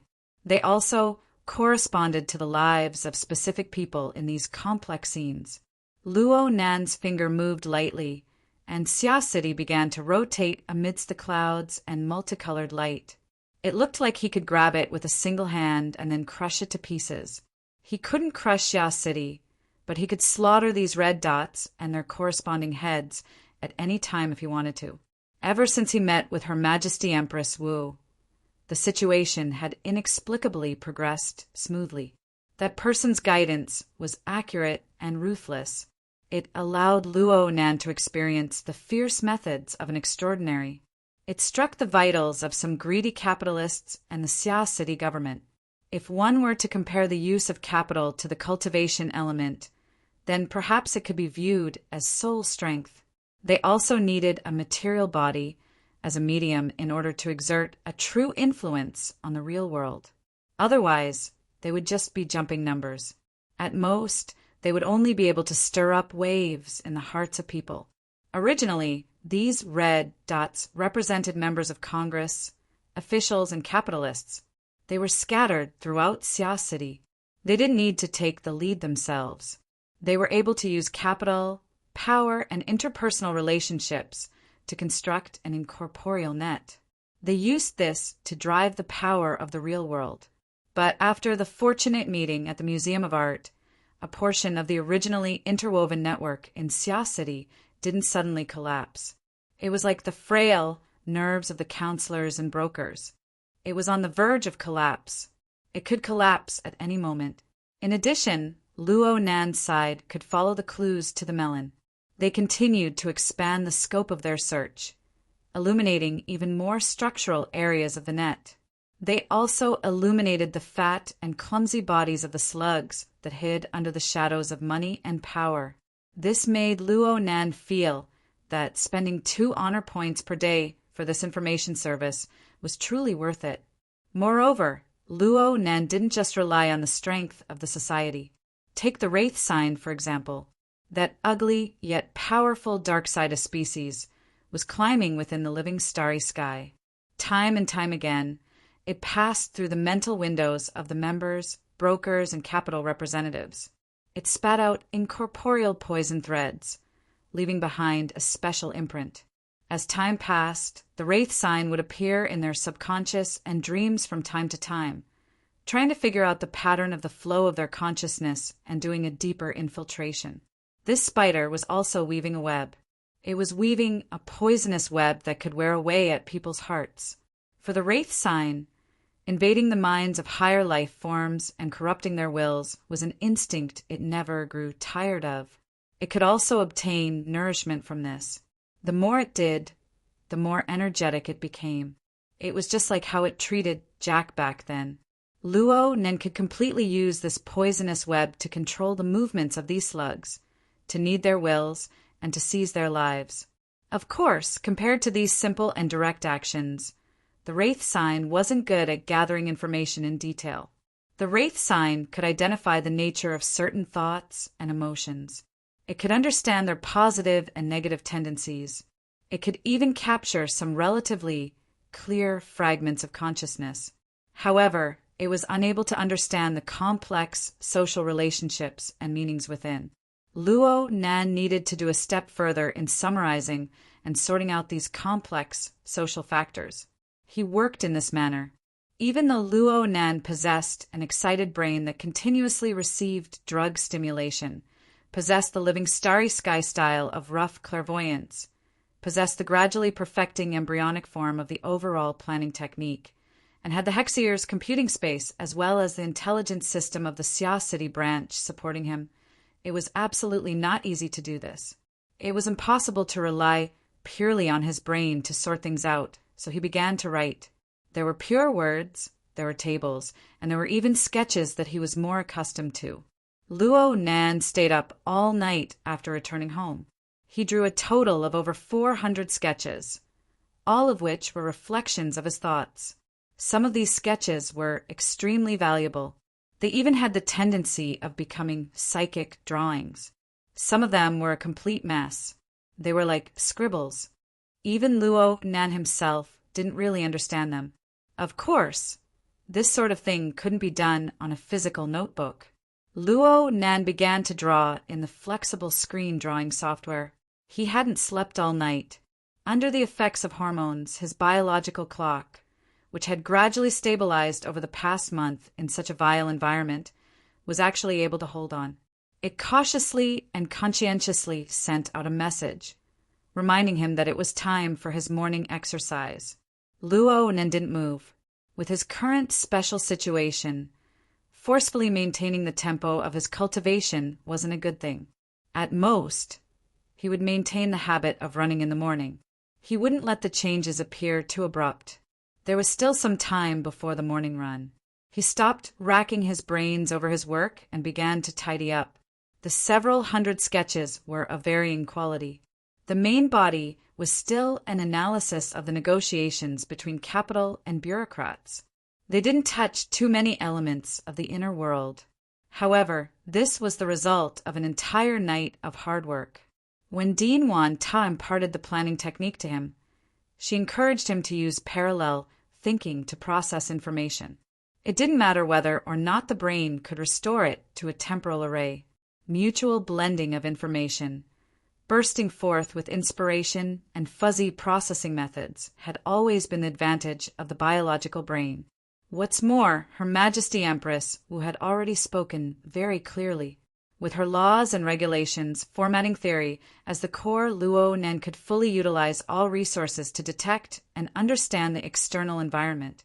He could calculate and compare, and achieve the framework of the enemy against 10,000. This was the correct path. Luo Nen already had a few outlines of inspiration. He didn't need it. For the time being, he couldn't do it like Jin Tong, who possessed absolute explosive and destructive power. However, he could use the special effects of the Wraith sign to do many things in advance. Therefore, Luo Nen viewed these sketches as a part of the overall design. They were the prelude to the enemy against 10,000. He treated them very seriously. He categorized and numbered them one by one. Only after sorting out the general logic did he sink them into the second layer of the drawing software. As the second layer of the software opened, a deep and cold radiance flipped over. It filled the entire screen of the flexible e-ink screen and engulfed the floating city within the work area. The sketches Luo Nen drew drifted down, and then their figures and shadows disappeared. Only the consciousness that was connected to the external neuron could grasp their existence. Ever since Luo Nen drew those few inexplicable psychic diagrams, the second layer of the drawing software had become a direct display of his attainments in formatting theory. Unbeknownst to him, a marvelous change had already occurred here.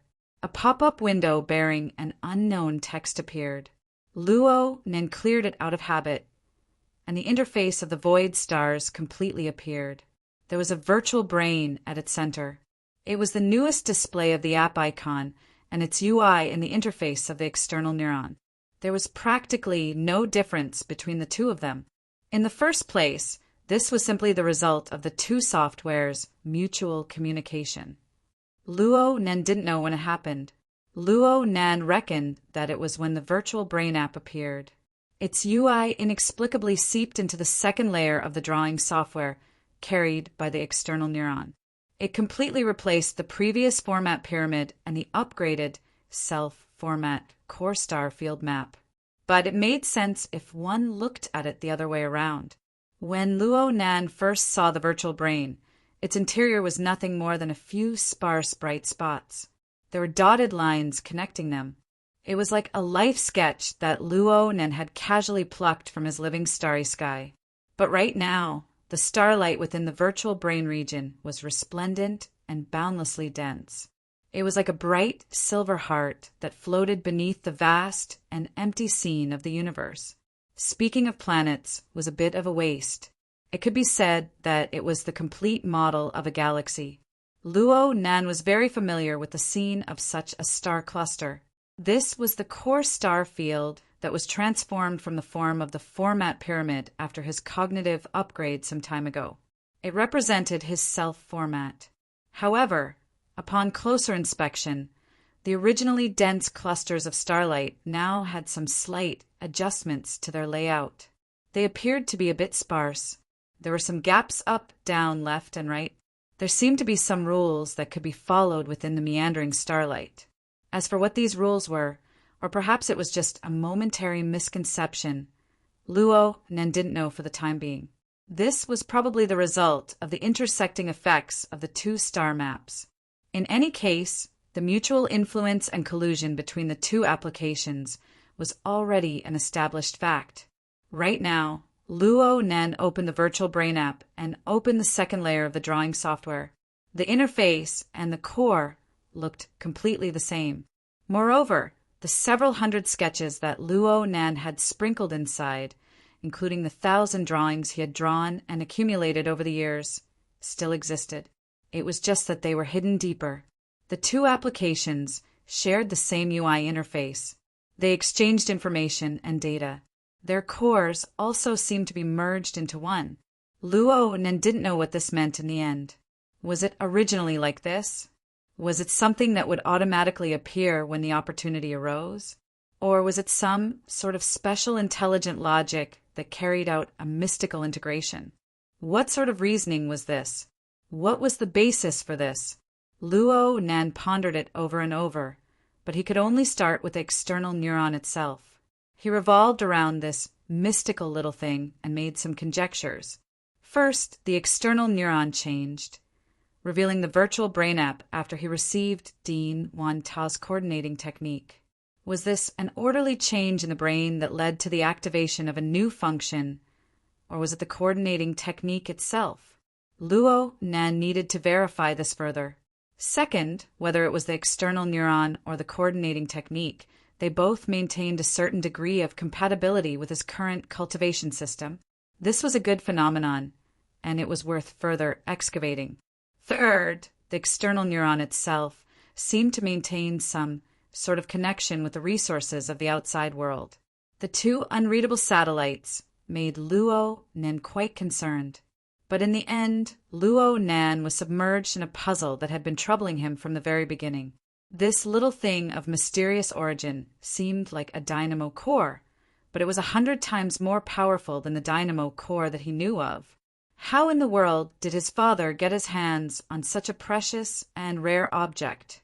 And why did the dynamo core use such a secretive and tortuous method to return to his hands? Chapter 532. I didn't choose it last time. Luo Nan subconsciously wanted to close this panel, but he stopped just as his thoughts moved. Her Majesty Empress Wu said that he had to make full use of his own resources to create a great article. If he couldn't even figure out his own background, how could he make use of him? Moreover, he really needed power. Every bit of increase was good. With a thought, the pop-up window disappeared. Luo Nan's consciousness clicked on the default option on the transparent pop-up window. He was not given any time to regret or buffer. His head was slightly dizzy, and the external neuron in his brain was already emitting brilliant electric light that spread in all directions. Oh, did I cause a big commotion? Luo Nan subconsciously stretched his heartstrings taut. But luckily, the lightning spread out from his brain palace, transforming from tangible to intangible. The path it followed also expanded from the polar domain's spiritual plane, dispersing into his sealed system.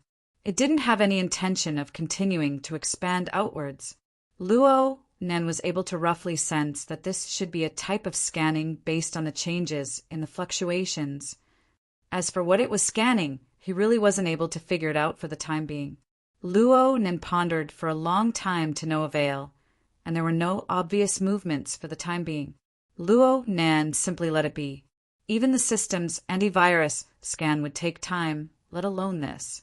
He refocused his attention on the interlinking UI. Right now, be it the warship or the exoskeleton, they were both in states that could not be read. Luo Nan was tired of looking at them, so he naturally cast his attention to the virtual brain at the center. At the very least, the other side was densely intertwined with starlight and looked much better. Luo Nan probed with his consciousness. When he discovered that the two sides were visiting each other, he had experimented with it. He could enter the fundamental image of "my heart's a prison" that was interwoven by the heavily chained crow. He was too lazy to walk through it again. He was only concerned about the vague pattern. Did it exist or not? How should it be reflected? It would have been better if he hadn't thought about it. However, in this star domain his brain couldn't quite work. He felt that he was surrounded by stars, and they were constantly changing. There was no beginning, and there was no end. It was to the extent that he felt dizzy and confused. Sure enough, it's not good to go too deep. Isn't it like the saying, "I don't know the true face of Mount Lu, but only because I'm in this mountain"? He immediately withdrew his consciousness and observed from the perspective of a third party. He wasn't looking blindly, but he had some clues. These were the thousands of sketches in the drawing software. They weren't stored randomly, but in a specific area of the star field, occupying only a very small part of it. Luo Nan felt that if there really was some sort of law within this cluster of stars, then perhaps they were divided into some functional areas. What would happen if Luo Nan compared them to the functional areas of the brain? He projected the interactive interface into the work area, picked up the electronic pen, and tried to sketch it out. As soon as he started writing, he felt a little strange. It was as if he was playing a childish drawing game. He remembered that the very first diagram inside the virtual brain had been connected by lines, just like a life sketch. There was an outline that ran through everything. He tried to recall, and with a few strokes he recreated the image and placed it in a corner of the work area. The original drawing was indeed very simple. If one were to forcibly describe it, it would be similar to a human figure, like a stick man drawn by a 3-year-old child, swinging its limbs and dancing. So far, there was no point in using it as a reference. After all, the outline of the core star area had nothing to do with the stick man. People would always inexplicably become engrossed in some repetitive and monotonous work. Luo Nan had probably jumped into a pit like this. Unwittingly, he compared the dots of stars and drew for over half an hour, all the way until he was dizzy and his vision blurred. It was truly evil. Luo Nan blinked his eyes forcefully. He even used the tip of the pen to scratch his head. He was quite conflicted for a time. Wasn't it too much for him to dig out a pattern from tens of thousands of stars? But that inexplicable feeling of excitement and bewilderment, it couldn't be that he was too idle, right? And at this time, the starry sky interface faintly lit up.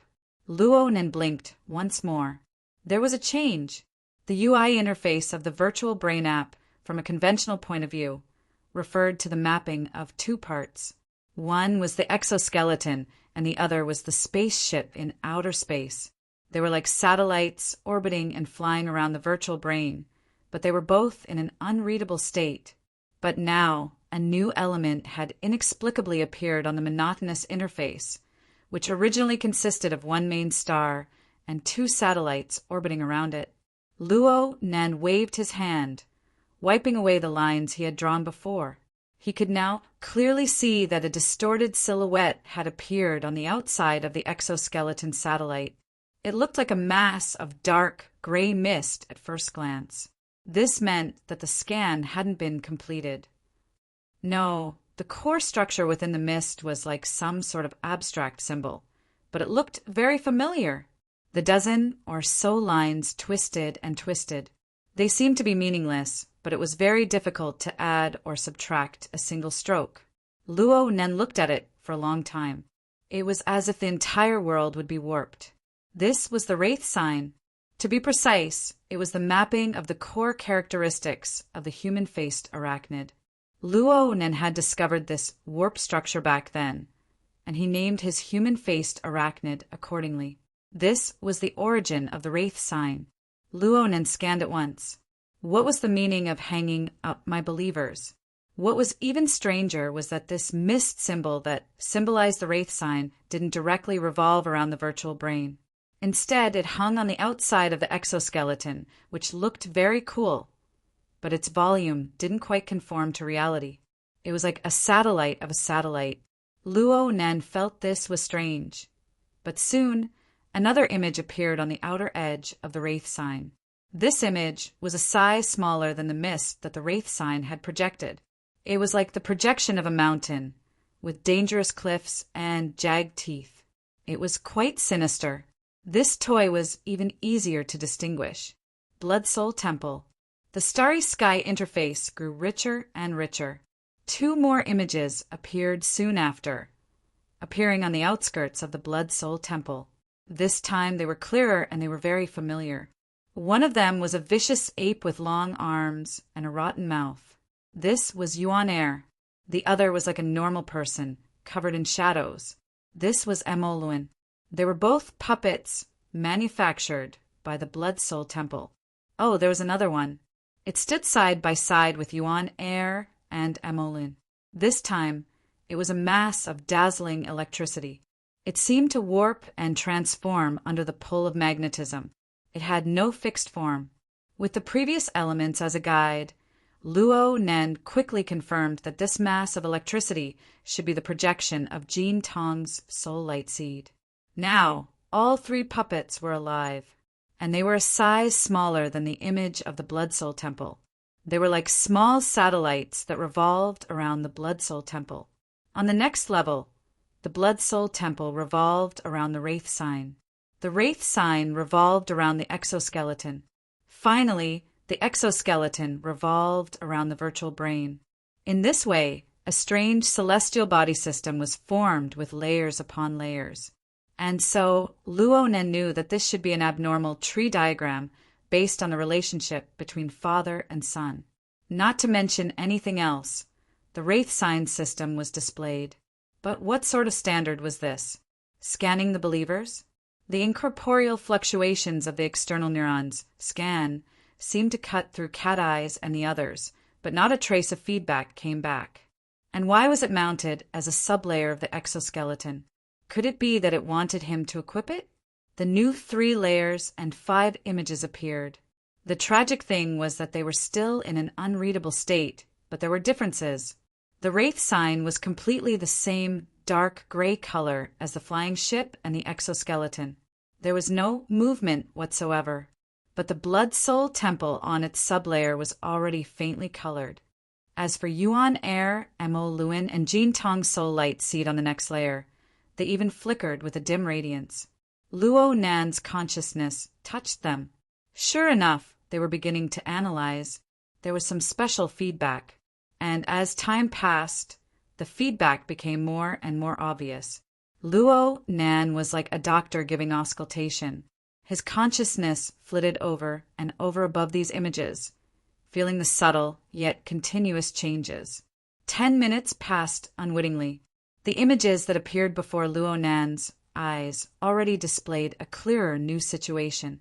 Luo Nan finally understood some information. It was a relatively intuitive measurement and feeling. It was reduced to a ratio of data that he could understand. 10 minutes passed, and a very clear difference appeared in the progress of the analysis of these new elements. Jin Tong's soul light seed's analysis progress was approximately 2%. Emoluin's analysis progress was 7%. As for Yuan Air, his progress value was just 1%. Luo Nen could accept this sort of speed if it continued, but he was afraid that it would be like the visualization diagram where he was stuck at 9% for 2 months. But the problem was that the difference in progress between the 3 was a bit unreasonable. The fastest was Jin Tong's soul light seed, followed by Emoluin and then by Yuan Air. Also, Luo Nen looked up a level. Unknowingly, the Blood Soul Temple's analysis progress had reached 4%. It was behind Emoluin and ahead of Yuan Air. This was a bit messy.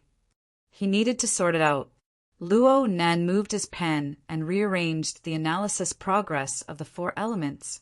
Jin Tong 2%. Oh, now it was 3%. The other 3 were Emoluin 7%, the Blood Soul Temple 4%, and Yuan Air 1%. The logic behind this was incomprehensible. In any case, it should be more difficult to analyze the higher-level elements. But looking at the ridiculous speed of Jin Tong's soul light seed, wouldn't it be solved today?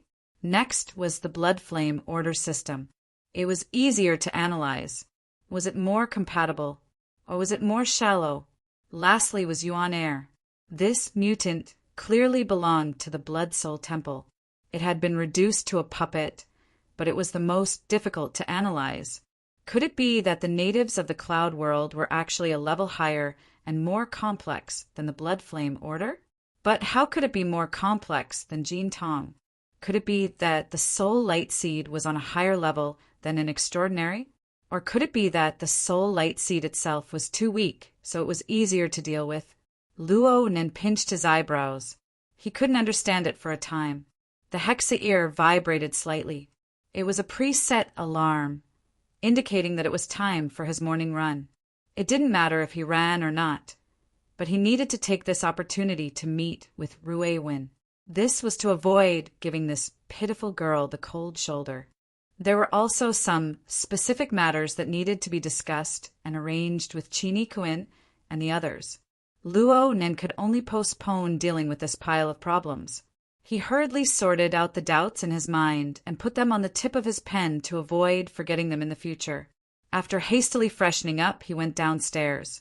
This was the time of year when the sun was the shortest.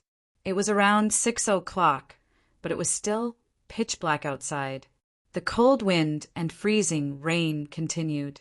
Fortunately, this was a high-class residential area.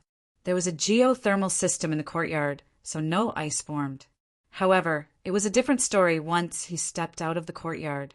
Luo Nen didn't care about the situation he had single-handedly created. He had cultivated with Jim Master Xiao for several dozen days. His physical strength, explosiveness, balance, and coordination had all far exceeded that of an ordinary person. Even though he was walking on a layer of ice that could be used as an ice rink, his steps were still steady and light. Luo Nen paid attention to the virtual brain's interface from beginning to end. The analysis was still in progress. No matter which part was completed first, it should be helpful for him to further understand this peculiar app and this peculiar system. Chapter 533. This mountain of bones isn't that strong to begin with. However, Jean Tong fought a great battle up there. His electrode golden body. I just randomly came up with this name. But his ability to use his metallized body to guide powerful electromagnetic fields is quite decent. It's precisely because of the ionization and electrolysis effects of high-voltage electricity that a large amount of bones were crushed and then glued back together. It's tantamount to refining and remodeling. What was originally a pile of broken bones has gone up in strength, and most of them have fused together. They won't break so easily. I can take them back and use them as souvenirs. I can sell them for 1,000,000 or 800,000. A white-haired old man was laughing and laughing as he analyzed the ruins left behind after the great battle in the seas outside Xia City on the Inner World's famous professional review program, Physiognomy. That's right. Half of the credit for creating this mountain of bones belongs to Jean Tong. But the structure of the mountain's terrain and laws should have nothing to do with him. He doesn't have this artistic sense. Plus, I feel that I should have seen a similar design a long time ago. That's right. It possesses the elements of the inner world. It has appeared before, but there hasn't been any trace of it for a long time. I've almost forgotten about it. Besides, you shouldn't be asking me this question. The gorgeous host's exaggerated expression of astonishment could be translated as Motherf ***. Did we find a scammer to cheat us out of our appearance fees? Of course, this was just a misconception caused by the host's lack of skill. In reality, when the program Physiognomy spent a lot of money to invite this white-haired old man, the veteran extraordinary Ghostai Che-E, to participate in the program, the Inner World's viewership ratings reached a terrifying 77% during last night's primetime slot. This kind of data meant that, aside from a portion of people who wandered the wilderness and didn't have the ability to watch, practically 99% of the Inner World's members were watching and studying this program. Luo Nan, who had been diligently preparing for his lessons last night, became the 1% who didn't fit in with the group. So much so that when he ran this morning, he had to make up for his lessons and watch the broadcast. This white-haired old man with a gloomy name was famous in the inner world for being a disrespectful old man. He once used his X-ray vision ability to wreak havoc for a time, making countless enemies. but he was still able to live safely and steadily until now. From this, one could see how powerful his abilities were. At this moment, Che-yi was smiling so widely that his eyes had turned into slits. This was most likely because of the beautiful MC he was partnered with.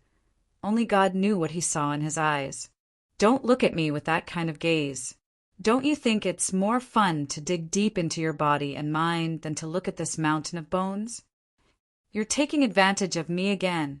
The beautiful MC cursed under her breath as she put on a curious expression. You mean, here, give me the controller. Yes, let's focus on it. The first-hand video from Zhang-Ji's live stream was fast-forwarded under Che-yi's control. When it reached the latter half, he pressed pause. Let's not talk about whether Zhang-Ji's close-up was based on her looks. Don't you think that this young man, who originally had the same demeanor as me in the past, now looks a little out of character? The director took the opportunity to give a close-up so that all the ability users who were watching the show could clearly see Tian Bang, who was standing on top of White Bone Mountain at that time, with a focused and cold expression. Afterwards, the show was reduced to Che-yi's old talk show. There was no longer any meaning in watching it. Luo Nan closed the video and let out a long breath of turbid air. The thought in his mind was, someone finally found out. Thanks to Major General Tian's godly assistance. Only now did the stimulation of the external sound waves to his auditory central nervous system arrive late. There was a process of deceleration and acceleration, so much so that Qi Nikuin's speech seemed particularly slow in the beginning. Then he suddenly accelerated in the middle, appearing to be several times faster than before. Even though there were all sorts of discomfort, Luo Nan was still able to obtain a gap to divert his attention. He was able to successfully receive external information that he should have naturally ignored. This was one of the applications of the organization technique. According to Dean Wan Ta's explanation, this was to actively exert influence on the external material waves. This caused the concurrent information flows to form a sequence of tasks that could be fully received and processed. In other words, it was to force the order of the external world to act according to the order and rules of the caster. This was to coordinate with the normal serial work of the human mind. From Luo Nan's perspective, the so-called influencing the material waves could be completely replaced with the mutual interference between the mental and material planes. But this didn't affect his understanding and practice of this principle. Right now, this was just a very basic application. At present, he could only process 2 audio-visual information sources at the same time at most, not to mention the obvious deformation caused by interfering with the information. He had to wait until he cultivated interference, sequencing, storage, release, processing, and execution to be completely natural, without the slightest trace of human interference. Only then could he be considered to have truly entered the next level. Luo Nan still had a great deal of practice to do in order to reach that step, so he didn't waste a bit of time. He absolutely wouldn't miss out on any occasions where he could use this technique. Perhaps it was the heavens' reward for his hard work, but the few sources of information he received this morning all told him good news. Qi Nikuin said, Senior Che has basically been making a fuss around White Bone Mountain. He has kept his mouth shut about Jin Tong's life and death, as well as the relevant battle deductions. And even though he's doing a program in the outer seas of Xia City, he's only messing around on the cruise ship. He has no intention of entering the country. His attitude has been relatively neutral so far. Is this considered good news? If he can maintain this attitude and leave immediately after the program ends, he can set an example and lead effect for many people. This is indeed good news. From the current situation, the restless situation caused by the 2016 billion in Xia City had actually been suppressed. Perhaps it was because hundreds of corpses had been strewn across number 9 and number 10 of Xia City in a single day and night. Perhaps it was because Jin Tong's life and death were unknown. Perhaps it was because the dark hand that colluded with the government, the military, and the merchant had been ruthlessly slapped. And Luo Nen wouldn't overlook the crucial role played by the Xia City branch in this matter. Half an hour ago, the Finance Committee, controlled by Her Majesty Empress Wu, had sent over the bill of honor points he had consumed yesterday. Compared to the impactful numbers in last week's general ledger, the daily accounts appeared dull and trivial. But the ledger that was pieced together bit by bit told him in the most direct way what kind of work the entire system of the Xia City branch had done in order to maintain this situation. And what kind of expenditure would it be if converted to the wealth of the secular world?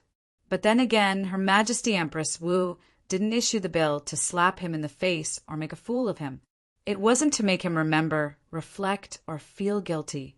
The practical significance lay in the fact that he had to take several dozen factors that appeared on the bill into consideration when formulating a battle plan. If he didn't do this, he would never be able to be considered comprehensive. He would always need others to wipe his ass from behind. It was absolutely not an easy task to take all the elements into consideration. Under normal circumstances, he needed an enormous staff. But the problem was that some extremely private personal elements could not be made public to the public. This was true even for Her Majesty Empress Wu and President Ouyang. Luo Nan, who was in the novice stage, needed to keep many more trump cards hidden. How to reconcile the relationship between thoroughness and secrecy was a problem that Luo Nan had to deal with. Her Majesty Empress Wu's requirement of being a match for 10,000 people corresponded with this. Luo Nan needed to frame the outline of a train of thought early on, and it couldn't be too small. He needed to have a clear goal, a broad layout, and even more, he needed to have a core method. When this backbone was determined, Her Majesty Empress Wu's bill could play an enormous role. He could use this to sort out clues, fill in loopholes, and stimulate inspiration. Right now, Luo Nan really did have an outline in his mind. He just needed to build a framework. He had already experienced success more than once. It was just that this time the scope was much broader. Basically, as long as the soul cloak covered the area, as long as the Wraith sign and the other believers were effective, it was all within his attack and defense range. Yes, there were also the resources of the Xia City branch. He would never forget Her Majesty Empress Wu's warning. He even drew inferences from one example. Not only did he need to see the resources, he also needed to see the opposite of the resources. His battlefield was far vaster than he originally estimated. It was far more complex. But what was very miraculous was that as Luo Nen gained a deeper understanding of the situation, he unexpectedly discovered that his operating space within it was constantly growing. It was like the network of red dots on the three-dimensional map of Xia City this morning. It was an angle that he had never thought of before, but it was unexpectedly easy to get his hands on. As the incorporeal net woven by the Wraith sign continued to expand, the main thread of his actions erased the fog and color blocks at every moment, revealing his true appearance. This caused Luo Nan himself to be very shocked. Remember, this is just an illusion floating in my mind. Luo Nan reminded himself that all of these things couldn't be replaced by his fantasies and designs while running.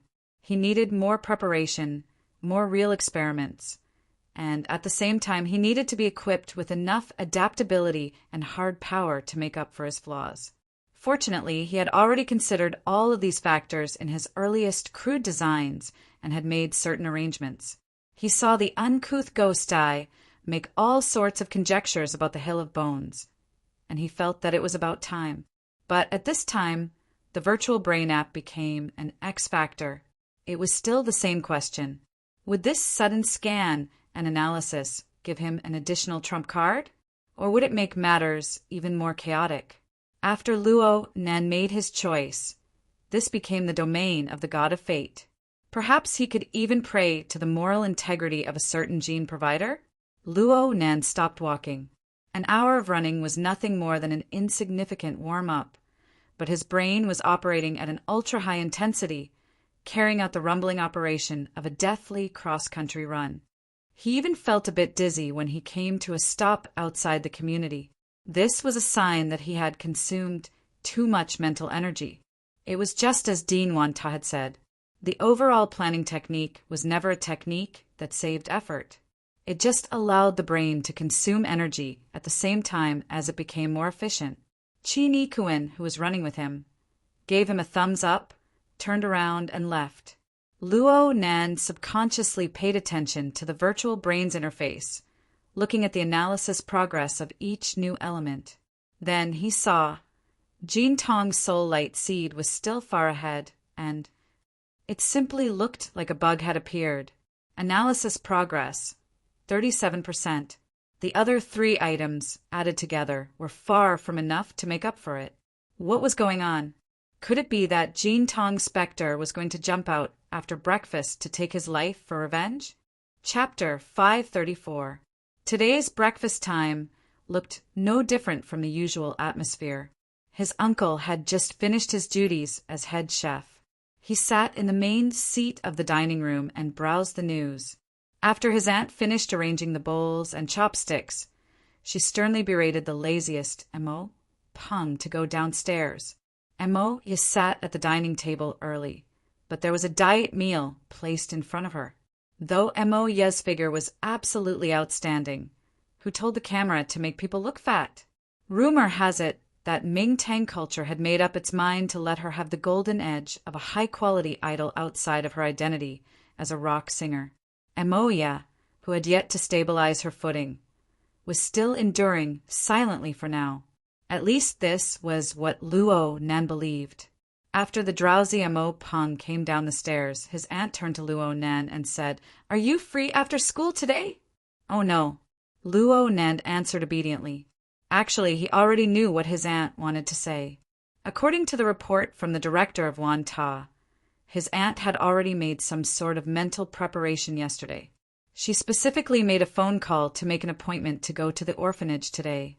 Naturally, she wanted to meet with Rui Win. Sure enough, his aunt's next words were, "I've already been delayed for a day yesterday. I have to go to the orphanage today, no matter what." According to what you said, a little girl like Rui Win should be more sensitive mentally. Since we have to help her and take care of her, we can't be distant. You have good intentions, but you're thinking too much. Rui Win was the most special person among the people Luo Nan knew. She was silent and reserved, and she naturally maintained a distance from others. She wasn't that serious. She was cold and aloof, but she was very obedient. Luo Nan felt that this little girl's way of thinking had already pulled apart from normal people during these 2 days of interaction. She was like a crow that mingled in the human world. She used a perspective that transcended the species to observe the world. No, perhaps she didn't even observe. She just drifted with the flow and lived. Luo Nan even thought that perhaps all of her willpower and pursuits had been completely extinguished the moment she stepped onto the road of adjudication and Jack died. Luo Nan obviously didn't wish for Rui Win to become a walking corpse, but he didn't have any clues regarding this. Perhaps sending this little girl to a normal family life would cause her to change, but there was a very delicate problem. Could Luo Nan and his family provide this kind of life? "It's okay. I went yesterday." After Amoya chopped up the lettuce with her dining knife, she felt a little better and finally had the mood to reply, "Rui Win, she's still very cute.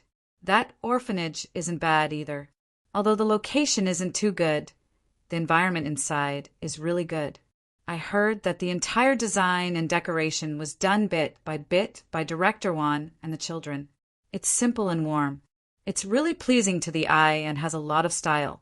Then did you know that your sudden arrival caused chaos in the orphanage and also forced Rui Win to cross a distance of 60 kilometers to flash back and act cute?" Luo Nan buried his head in his kanji, cursing endlessly in his mind. Also, he actually thought that Rui Win was very cute. Was this a sign that they were fated? In addition to praising Rui Win and the environment of the orphanage, Mo also had a good impression of Dean Wan Ta. That Dean Wan is also quite charming. He is a very dedicated and warm man. I heard that he used to be a traveler, but after he gained some enlightenment in the wilderness, he came back to do charity. He's a very down-to-earth person. Is that so? Sounds good. Although Mrs. Luo Shuqing always had a lot of opinions about Moya's sloppiness, she also attached great importance to Moya's insight and evaluation. She viewed them as an important reference. From this point of view, perhaps her aunt firmly believed that her eldest daughter was the one who truly inherited her innate bloodline. According to Moya's words, she slightly revised her train of thought. How about we bring Rui Wen out for a meal today? The whole family will go and find a nearby restaurant. 2 people will go to the orphanage and bring Rui Wen out. I'm afraid that too many people will disturb the other children. Luo Nen felt admiration in his heart. Empress Dowager, you've really thought things through thoroughly. However, Mrs. Luo Shuqing proved that she had thought things through more than he imagined in the next moment. All right, I'm going to contact Worker Zhai. Huh. The child he's sponsoring is called Di Weiwu. He's with Rui Wen. There's no harm in inviting them over. With these children together, it's the same as having a small party. It's not too restrictive. Unfortunately, time is too tight. Otherwise, the effect would be better at home. Luo Nen blinked his eyes. You really are thinking too much. Mo Peng had just defeated the Sandman, so he came to his senses now. He appeared very surprised. You're saying that I'm going to this party? You're voluntarily withdrawing from this family group.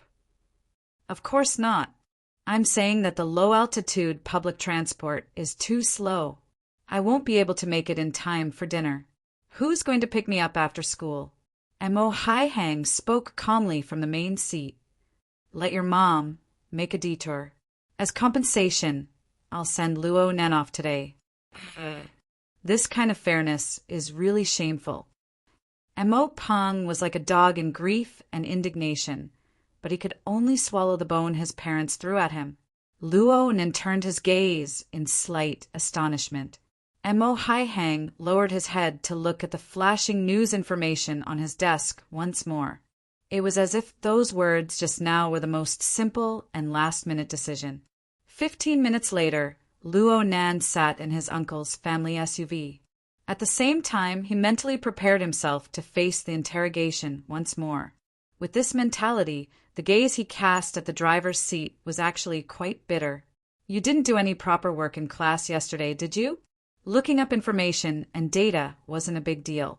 Finding false information wasn't a problem either. But that was all bought with points.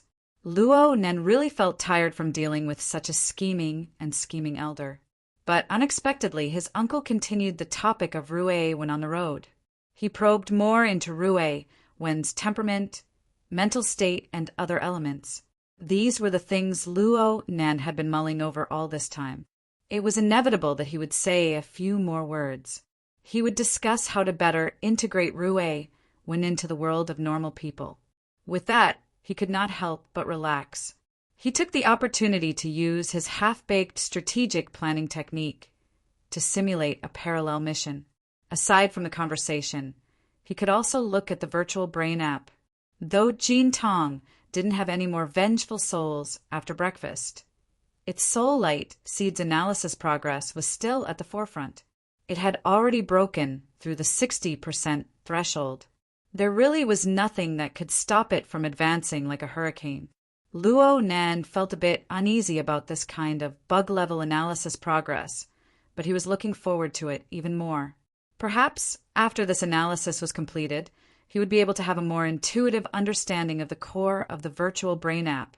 Looking at the interface of the app too much really made him irritated. His thoughts swept across the starry sky interface, and he would make new discoveries from time to time. He was certain that there were many functions hidden within this interactive interface, but correspondingly, there would be undecipherable characters, even though they all belonged to the same hieroglyphic system. Even though many of them looked familiar, Luo Nen was unable to decipher them no matter how hard he tried. Interaction was impossible, and the functions were limited. Luo Nen couldn't operate a single one of them, so it was said that characters were the natural moat. The obstruction of characters was the division between civilizations. Luo Nen couldn't help but think, Could it be that an inconceivable civilization truly existed behind the external neuron? Like aliens? Perhaps those undecipherable hieroglyphic characters were the carriers of an alien civilization? Similar thoughts had appeared more than once, but it was hard to form a conclusion. Luo Nan nearly believed that the road to school was going to pass amidst family conversations and meaningless fantasies. Then he suddenly heard a sentence. "Your search index is very high right now." Huh. Luo Nan's head went numb the instant his uncle's words entered his ears. He immediately raised the priority of the conversation mission to the highest level, but it was of no use. "What are you talking about?" Mo Haihang switched topics with ease, and he struck right at the pit of Luo Nan's stomach. "Yesterday, I asked a friend at headquarters to do a rough understanding. I can't calculate the specific details, and we don't have that much authority. But if we just consider the search volume and relevance of information related to you from the inner world for the past 2 months, your ranking is quite high. I'm talking about excluding the local information of Xia City. We only calculate the feedback from other regions to Xia City, including Quantum Corporation and some other sensitive enterprises. Of all the SCA members in the Xia City branch, your search index is ranked second. You are second only to a powerful person nicknamed Her Majesty Empress Wu. But starting from last Saturday, the relevant data suddenly fell below the average line. A statistical difference has appeared. Is it because the urgent situation has attracted everyone's attention? Or is there some other factor interfering?" Luo Nan was able to maintain a normal expression right now. This was the limit of what he could do. But what was the point? Mo Haihang turned his gaze to meet Luo Nan's gaze. "I feel like you're doing quite well over there. Are you a celebrity member?" "Oh." "All right." Luo Nan admitted that his brain was muddled. His planning technique was directly broken. He went in a few circles before he had a rough idea of what was going on. It couldn't be said that the Xia City branch's intelligence work wasn't diligent. If his uncle only understood from the local area of Xia City and went to a separate organization to understand, there would certainly be no flaws. But this old man just bypassed all of this. He set his hand on the flow of information and made deductions. This really couldn't be covered up. The only way was to completely erase all the incoming and outgoing information. But how was that possible? Could Xia City be erased? What about the entire inner world? The inner world could be erased. But what about Quantum Corporation? Luo Nan's thoughts were too naive. Could he get a refund now? His uncle didn't have any intentions of continuing to pursue the matter. Instead, he was laughing. He was really laughing, without any other emotions mixed in. "You people of the Luo family are all like this. It's like you can gather the gazes of others no matter where you go. From the wilderness to the city, you're all like this. It's just that Shu Qing is a bit more low-key." Luo Nan mumbled, unable to speak. "We should celebrate. You're able to continue the path of your grandfather and your parents. I've always admired them. I once wanted to participate, but in the end, I wasn't able to enter the door. At most, I was at the level of an archivist. So, there are times when I'm jealous. There will always be a chasm between normal people and abnormal people. I can only comfort myself by saying that it's the distance between a genius and a madman." Mo Haihang knocked on the control panel as he spoke.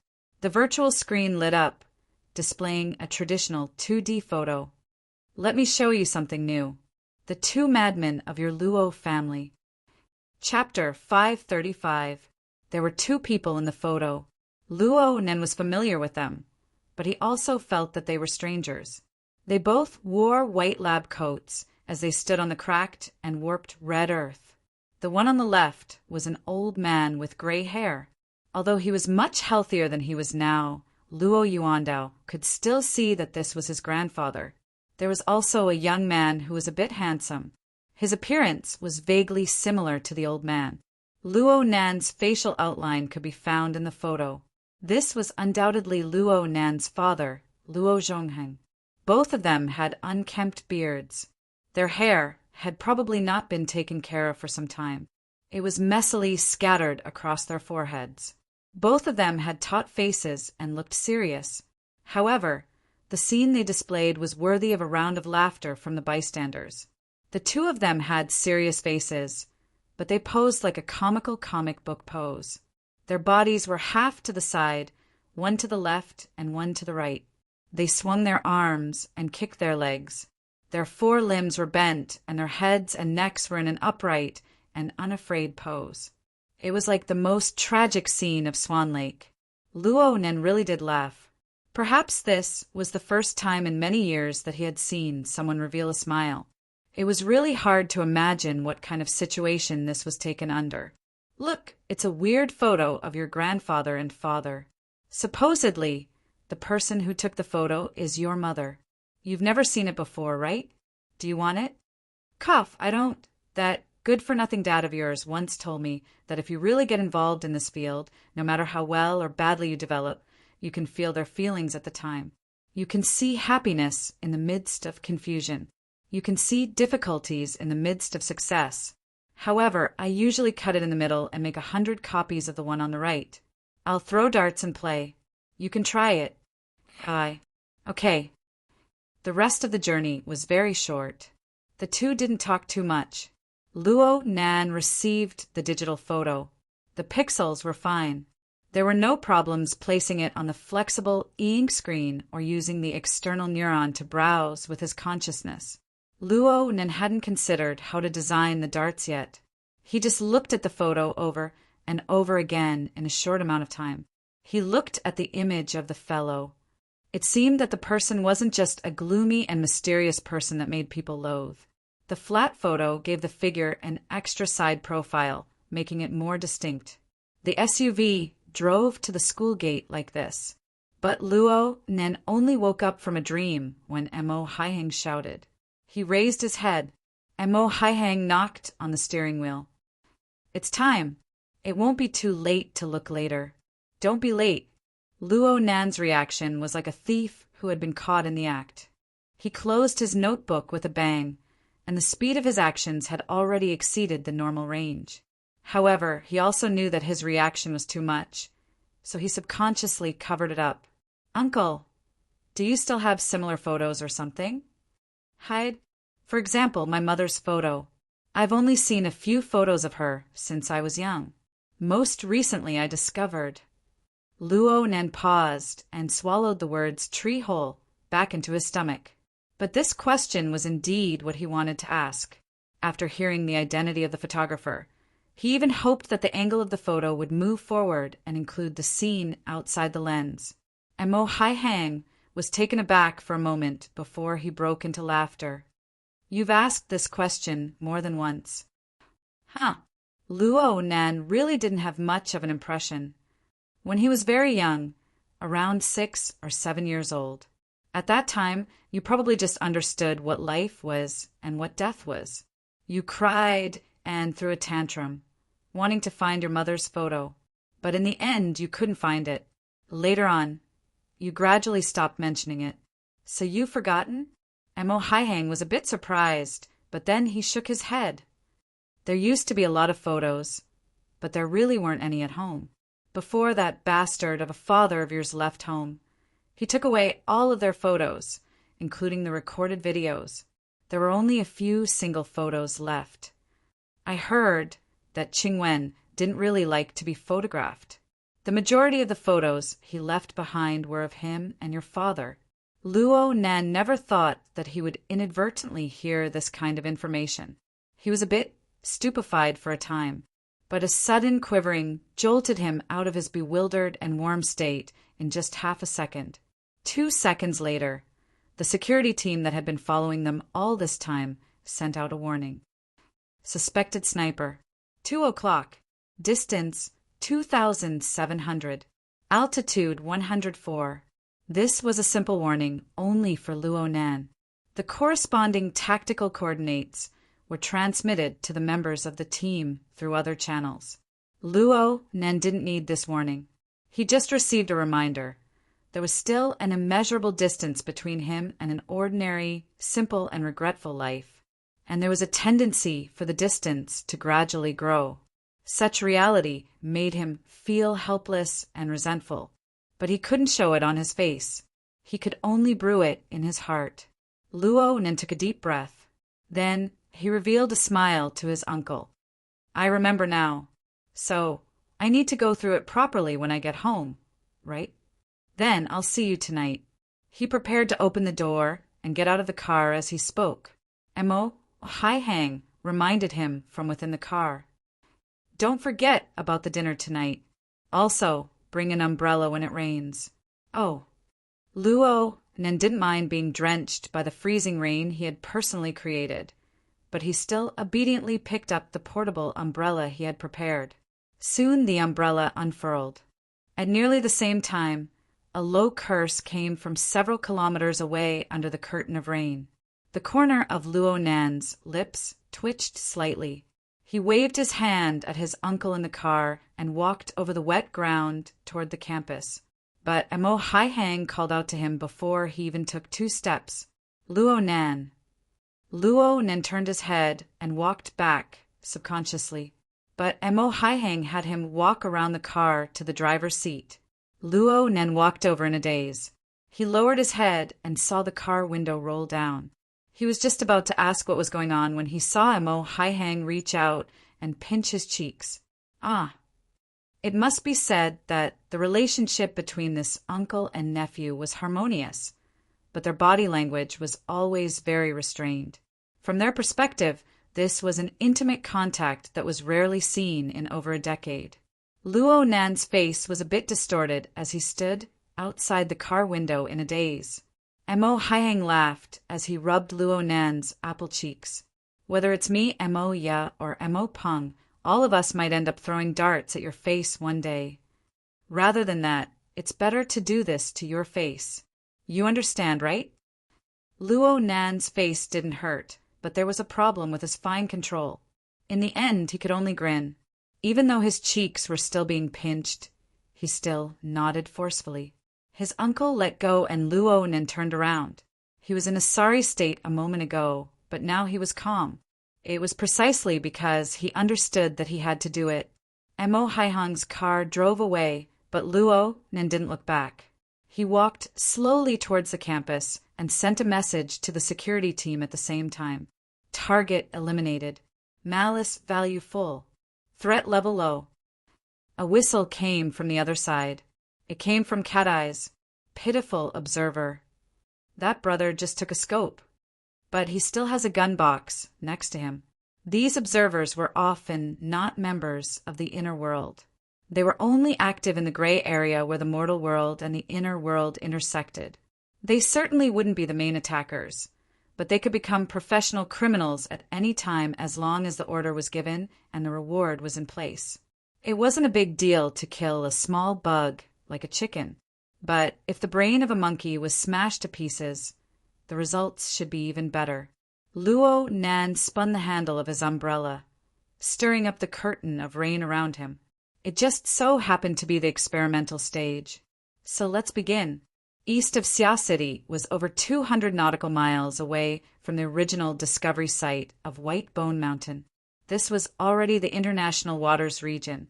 A certain luxurious yacht bobbed up and down in this sea region.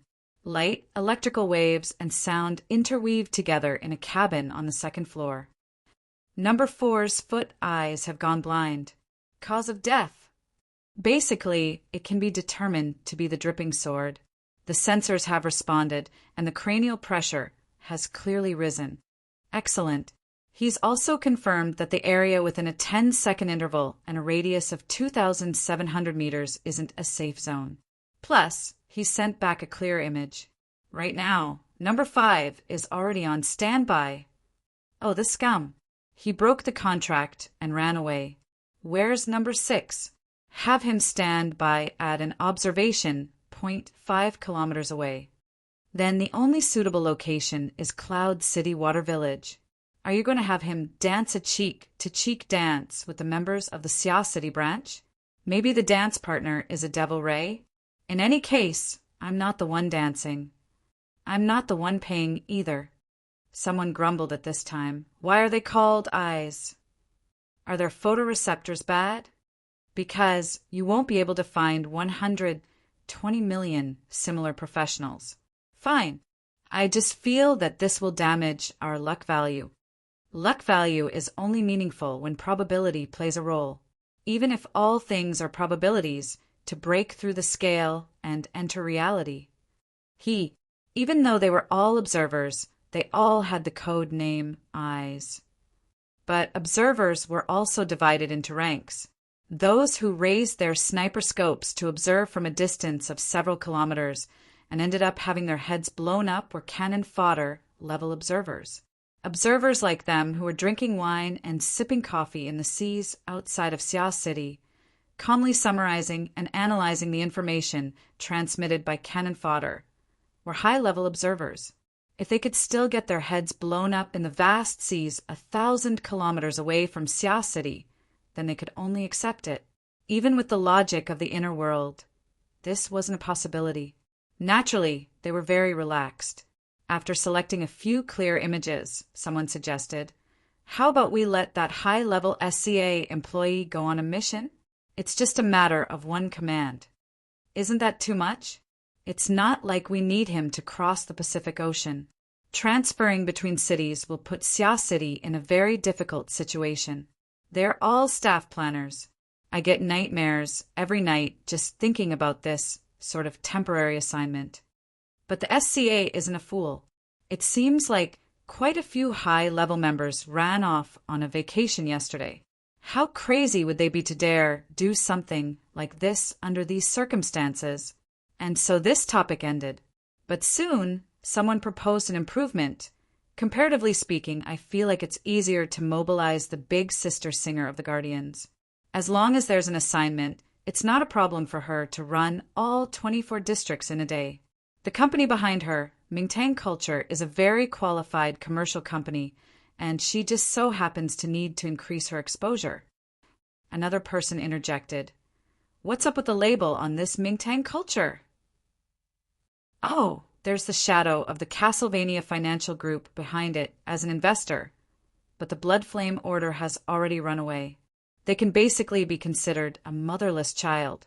Capital can easily cross the Pacific Ocean, but supernatural power can't. Chapter 536. Someone immediately came to a realization. You want the Blood Flame Order to take the blame? Logically speaking, it's completely plausible. They're anxious to regroup and make up for their losses in Sia City. They also want to borrow their previous connections to get closer to the water pavilion. Look, this is normal, right? But Mo Luan is already dead. What will they use to fight against two extraordinaries? Relying on the Black Widow's seduction? Isn't that a bit too old? After a burst of strange laughter, he added a suggestion. We can arrange a sufficient number of collaborators for them. This will take some time to pick and choose, but we don't need a century of lies. And there's one more point. It's more important than logic. There's more? It's the time node.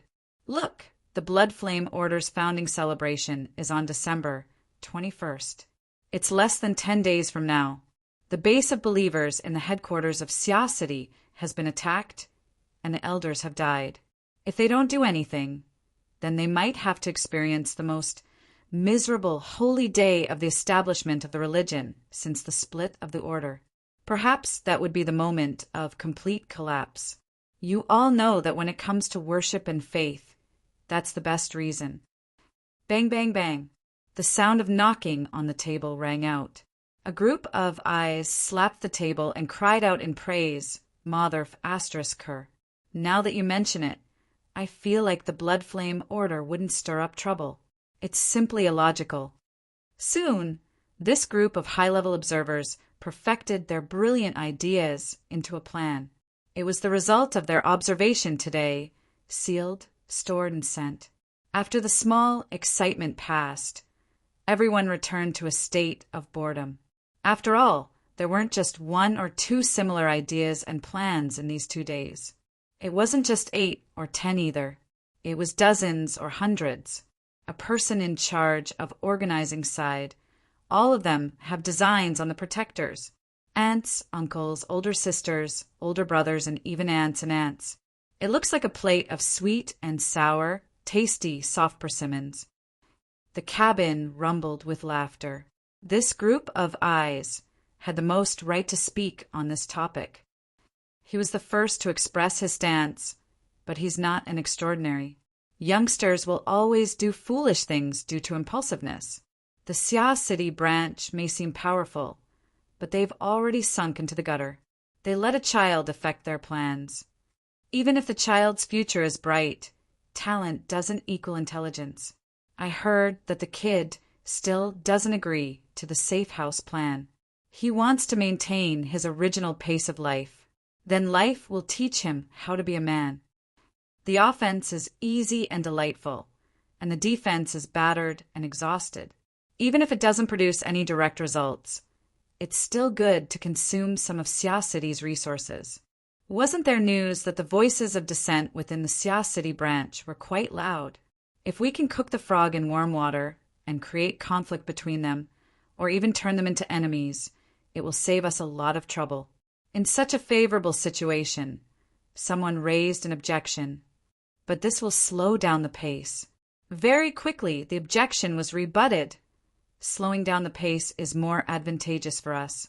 Sia City is just a mere branch. Even if they have 2 extraordinaries and a bunch of unreliable allies, they'll grind them to death sooner or later if they really wanted to go against the entire world. This was almost everyone's consensus, and it was politically correct. It was unknown which idiot broke a piece of paper. The problem is that the alliance outside might not be reliable. There was a sudden silence in the cabin.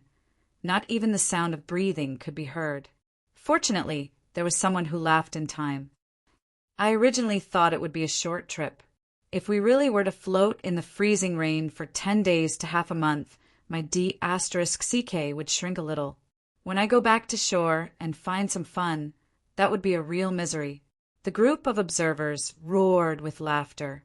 The idiot who just made a slip of the tongue laughed especially loudly. Otherwise, he wouldn't be able to dispel the awkwardness between everyone. There was also someone who continued with a senseless joke, "Be content.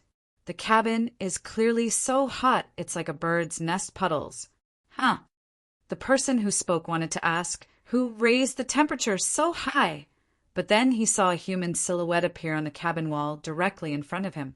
It was like a strange relief sculpture that suddenly appeared before his eyes. Moreover, this relief sculpture was alive. In the blink of an eye, it stepped inside.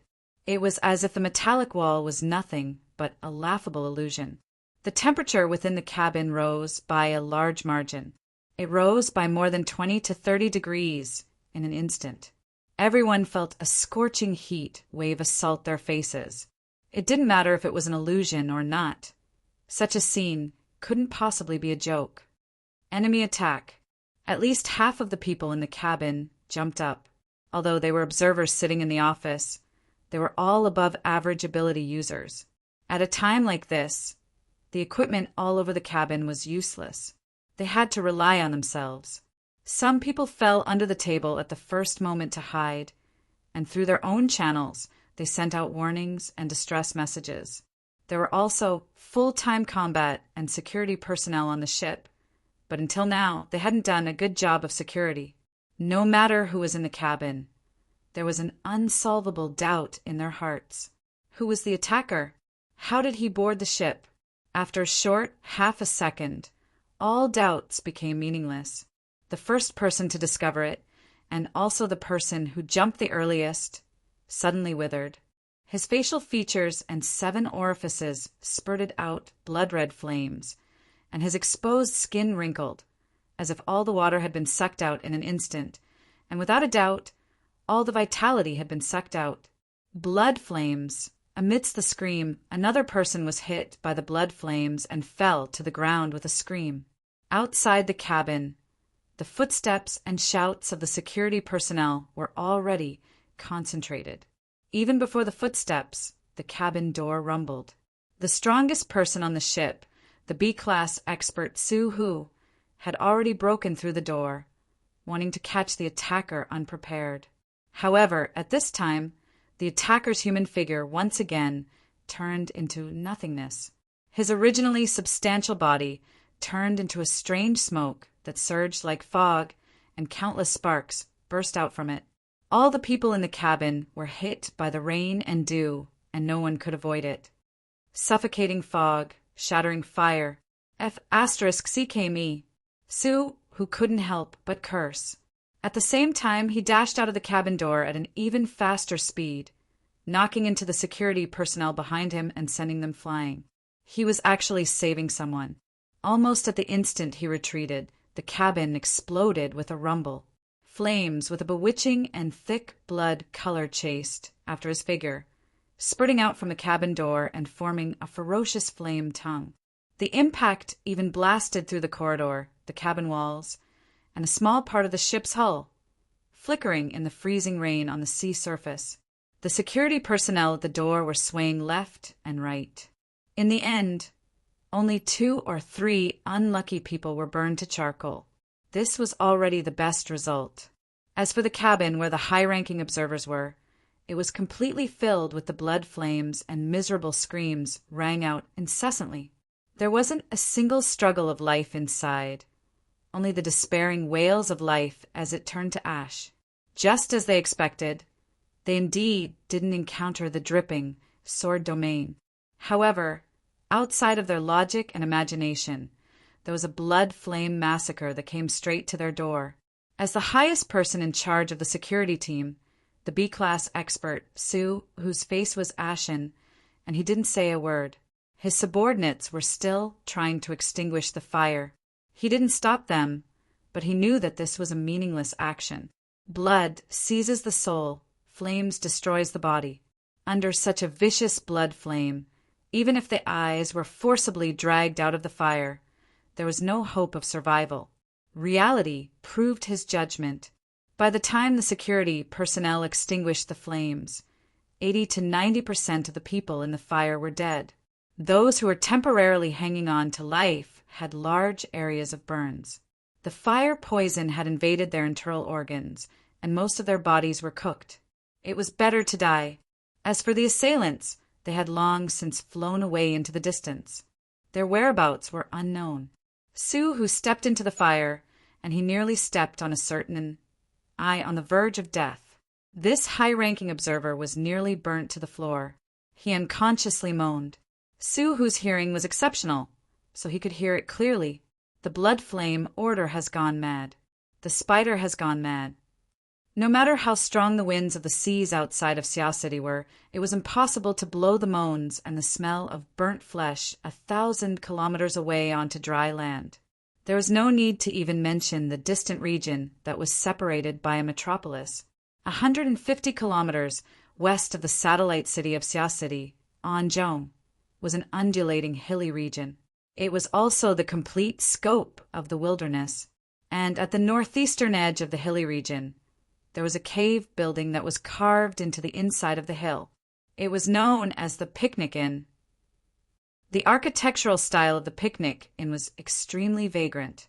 It was said that several decades ago it was the settlement area of a vagrant tribe. But now its main function was to provide food, lodging, and supplies. It belonged to the explorers, wilderness vagrants, and other complex groups of people. It was also one of the most legal civilian facilities in the wilderness. Johnny was the 7th owner of the Picnic Inn. The reason why he bought this place was obviously because it could make money, a lot of money. But there was another secondary reason. The Picnic Inn was located behind the District 27 infrasonic array of Sia City. It was located behind the permanent fortifications, and it could give customers a stronger sense of security. But ever since the appearance of the humanoid infrasonic array in Sia City, several similar permanent fortifications surrounding Sia City had dropped in importance. The Picnic Inn also became the target of ridicule for the tourists. Luckily, Johnny didn't count on it to make a living. Instead, he really liked the popularity of this topic, the large amounts of information, and the explosive increase in income. Ever since the night of December 8th, Sia City entered into a state of emergency. The number of people staying in the picnic inn and the number of customers increased explosively. 99% of the current guests came for the Miss 2000 and the humanoid infrasonic array. And the Sia City branch's refusal order had a bit of effect. This group of losers who wanted to take advantage of the situation were like a group of red-eyed mice. They were drooling over the fragrant bait, but they didn't dare to step into the iron cage filled with killing intent. They could only wander around the outskirts of Sia City. During these 2 days, there were a few people or teams that accepted employment to infiltrate Sia City for an adventure. There were also some people or teams that were still looking for opportunities. Johnny loved this kind of atmosphere to death. Just the information on student Luo's relatives brought him millions of dollars in income. The corresponding risks were not worth mentioning. Who made him a member of the Sia City branch? Johnny sat in the corner of the second floor of the cave. He was calculating how to upgrade his information. Perhaps he could participate in Student Luo's beginner class? If Student Luo was able to live until the 14th, then many people would be interested in his ability. When the time came, he would add shocking. So this is the source of Luo Nan's ability. And so on. Just by posting it on the internet, he could make a killing. But what should he do during this period of time? Chapter 537. Johnny was still immersed in the atmosphere of his money-making plan. He did not react for a moment. Which bays? The lobby manager pursed his lips. The one from the Order of Justice. What kind of situation is this? He's still acting like a lord here. Do you really think this is still 2 months ago? Ever since the incident at Frost River Reality, the Order of Justice had lost 2 priests, and Wang and Enchenli. Their core combat force, the Ablatum Knights, were almost completely wiped out. Their follow-up reinforcements had yet to arrive. This branch of the Order of Justice had sunk into its weakest period. First Ablatum Zhang Xiao, who was currently in charge, had never been a powerful character. Faced with this complicated situation, his first order was to withdraw and wait for further orders. He had even disposed of a number of properties. The Wild Inn that Johnny had purchased contained a portion of the Order of Justice's shares. Now that they had all been withdrawn, the lobby manager's mood was as expected. You don't even have a share, so why are you still pretending to be a big-tailed wolf? Johnny originally wanted to chat with the lobby manager about the art of management, but his sharp eyes, honed from years of chaos, discovered that one of his most important sources of information had entered the tavern. Johnny waved his hand. So what if he eats and drinks? A B-rank powerhouse should have this kind of treatment. The lobby manager sneered. He's an Ablatum Knight. Without a priest behind him, how can he be considered a B-rank? That's still 100 times better than a sissy like you who sells butts. Johnny sneered in his heart, but in the end he just said, "All right, let him drink as he pleases for now. If he really gets drunk, he'll spit out 1 or 2 of the Order of Justice's core secrets and change hands. He can even earn back a wine cellar." He dismissed the lobby manager with just a few words, telling this fake man, who was pinching his thumb and middle finger, to scram. Johnny sighed with emotion at the demeanor and knowledge that a professional manager should have. He swept his eyes over the bar on the first floor, and his eyelids twitched. Blood energy. That was a super drink that could only be purchased with honor points and other channels from the inner world. But not only did Baze gulp it down like a whale, he even used it as a topping. At this moment, even Johnny was suspicious. Could it be that the bastard knew that his shares had been withdrawn, so he came here to play the fool? But as the boss, since he had already spoken, he could only brace himself and persevere. At this time, the source of information had already arrived on the second floor. He waved at the person. "Hey, black box. F*CKU, it's a metal box. It's just a name, there's no difference. However, if you can take out something better, I can even call you treasure." Pretending to be intimate, they exchanged a few vulgarities and bumped fists. The 2 of them sat on opposite sides of the table and entered into transaction mode. Unlike Johnny, who was an outer member of the society, Iron Box was a member of the Sia City branch's action team. He was a core force that the society put more effort into nurturing. Therefore, they had a natural advantage in obtaining information. In the past, the Siasati branch was in a state of leaking on all sides. People like Metal Box had at least opened a window. Because of this, when faced with the gradual tightening of internal discipline, this brother was also full of complaints. We really can't King survive now. We're purely blast walls, facing the nuclear explosion head-on, and then dying a worthless death. I must leave this place as soon as possible. That's why I'm in need of money and travel expenses. Johnny chuckled. For the sake of our many years of cooperation, I'm willing to raise more money for you. But for the final project, we have to find a highlight or explosive point. CKU. Maybe I should put some juicy meatballs in your mouth. Because of your terrible attitude, the prices of goods in Siasati have increased by a notch. Both sides used intimate and ferocious attitudes to carry out a close exchange.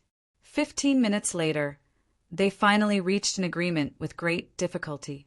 Iron Box once again raised his travel expenses, and Johnny obtained relevant information about a certain orphanage, as well as the predetermined plans of the Siasati branch's action team for the next few days.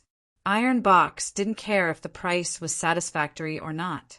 He walked down with a dark face, as per usual. Johnny wouldn't tell him that this was the origin of the black box. What? You're talking about black box operations? At their level, they weren't worthy. But soon, Johnny lost the mood to tease Iron Box. In these 15 minutes, Bays ruined at least 2 points worth of good wine in front of the bar on the first floor of the cave. He smoothly knocked away half of Johnny's earnings, and he even continued to do so.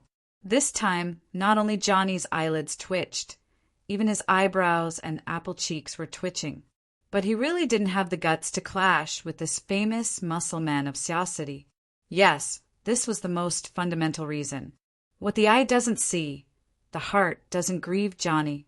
He left his seat with a taut face and returned to his private room in the next floor of the cave. There was a time limit for the information. He had to make them pay as soon as possible. But not long after he returned to his room, the lobby manager made a phone call before he could even log in to the dark web. Actually, there was no need. The cave Johnny resided in was already shaking. He only heard a worthless report. Bays stopped Iron Box and splashed him in the face. Then they started fighting. CK, this black dog. Johnny finally couldn't help but curse. The problem was that it was meaningless. The worst thing was that the situation in the first floor of the cave quickly went out of control. For the first 30 seconds, the sissy could still cry to him about the loss of assets and casualties. But after a deafening explosion, there was no more sound from the other side. Johnny immediately made a call to the security captain of the Wild Inn. But the news he obtained made his blood boil and his vision darken. The security team he paid millions of dollars in salary every month was practically all dead. As for the 2 leading figures he invited to watch the scene, they didn't even have the time to exchange blows with the Ablatum Knight, blessed by the priestess before they were drowned in the indescribably excited crowd of guests and drinkers. Right now, there was already a chaotic battle downstairs. Most of the people came for one purpose, but there were too many monks and not enough gruel. What 2/1000ths or 16 billion? They never said that they could split it evenly. Perhaps many people had the mentality of the big shots eat the meat and we drink the soup, but wouldn't it be better if there were fewer people drinking the soup? Hidden competition and suppression were always present, and the corresponding hostility and hatred were also accumulating layer by layer. With a big target, these gunpowder could still be controlled. They were temporarily stacked in everyone's hearts. But the premise was that they did not go off by accident. Johnny's scalp was about to explode. If the chaos continued, the accumulated gunpowder would completely explode. Even if this wild and could still be preserved, it would soon welcome its 8th boss. Every time this happened, the previous boss would always end up in a bad situation. He began to make frantic calls to various investors, as well as to the real big shots in the vicinity.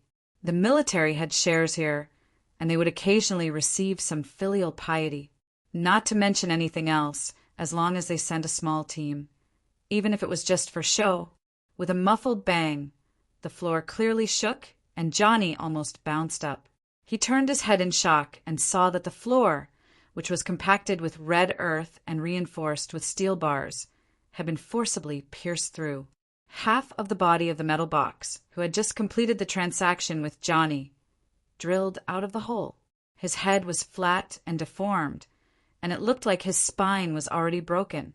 One of his eyeballs had exploded out of his eye socket, and the remaining eye still had a dark, red, bloody hole. The metal box blankly looked forward, meeting Johnny's gaze head-on. The hair on Johnny's thighs stood on end when he faced the scene.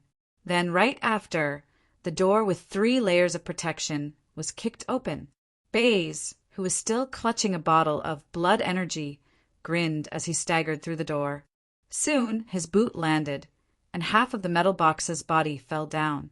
A muffled sound rang out, and then there was no more sound. "Bays, you're crazy." At this moment, Johnny's voice was so sharp that it surpassed that of his lobby manager. He had completely forgotten what was the correct attitude. He could only rely on his instincts to shout, "I'm a member of the Sia City branch." He only remembered that a member had been kicked down the stairs when he spoke to this point. His voice came to an abrupt halt. Bays grinned and shook the bottle at Johnny. "This wine is pretty good." The sound of the bottle shattering rang out at the same time as the sound of ribs and flesh exploding. The remains of the bottle smashed through Johnny's chest and acted like a nail, nailing him to the wall. Blood and internal organ fragments sprayed out, and soon they dyed a large portion of the floor red. They even flowed down the hole that the metal box had smashed through. Johnny's eyes were wide open, and his mouth was wide open. His remaining breath and life force, mixed with his blood, surged out from within. Bays's savage smile dissipated from his dilated pupils. Bays slightly leaned his body to the side, and he piously knelt down on one knee. He placed one hand on the ground and the other on his chest. "All glory to my lord." The scenery before Johnny's eyes blurred, and his dazed consciousness seemed to enter another space. He saw layers upon layers of grids. They were like the interweaving and spreading spider webs of a damp jungle. They stuck to every nook and cranny of the void. Everything trembled on the spider web, including his life force and consciousness that had yet to dissipate. This strange structure was dyed with a dark red color of blood. His soul seemed to be hooked by a strand of spider silk, moving up the layers of the spider web. But how deep and boundless was this web? He couldn't see the end at all. He could only vaguely see the shadow of a blood-red sun in the distant, deep space. There were many limbs branching out from its edges, twisting and moving. It was like a malevolent, demonic spider. It illuminated everything, controlled everything, and destroyed everything. Johnny's train of thought came to an end here. Fortunately for him, the wild and managed by the 7th boss was able to endure the destructive blow in the end. Even though a portion of the structure had collapsed, the main body still existed. It was just that moving the corpses outside really took quite a bit of effort. News and blood from the sea and inland were transmitted back to Sia City through all sorts of channels. It was already noon by the time it was widely disseminated. Luonan had just finished school. He returned to Gear with Shuele and ate lunch with Rue Win and his own security team. The opportunity to freely use the building of Gear was decreasing with each passing moment. He treasured this opportunity exceptionally. However, someone soon interrupted the meal process. "Before, I only knew that you were a 3rd-generation researcher." "Yeah, you're the 3rd generation of a family of researchers. But could it be that you're also a hidden aristocrat of a secret order? Have the Blood Flame Order and the Order of Justice already crawled beneath your feet?" Zhang Yingying's mouth expressed her emotions without restraint, and Luo Nan didn't need to do anything. He just had a wooden expression, and this was more than enough. Chapter 538.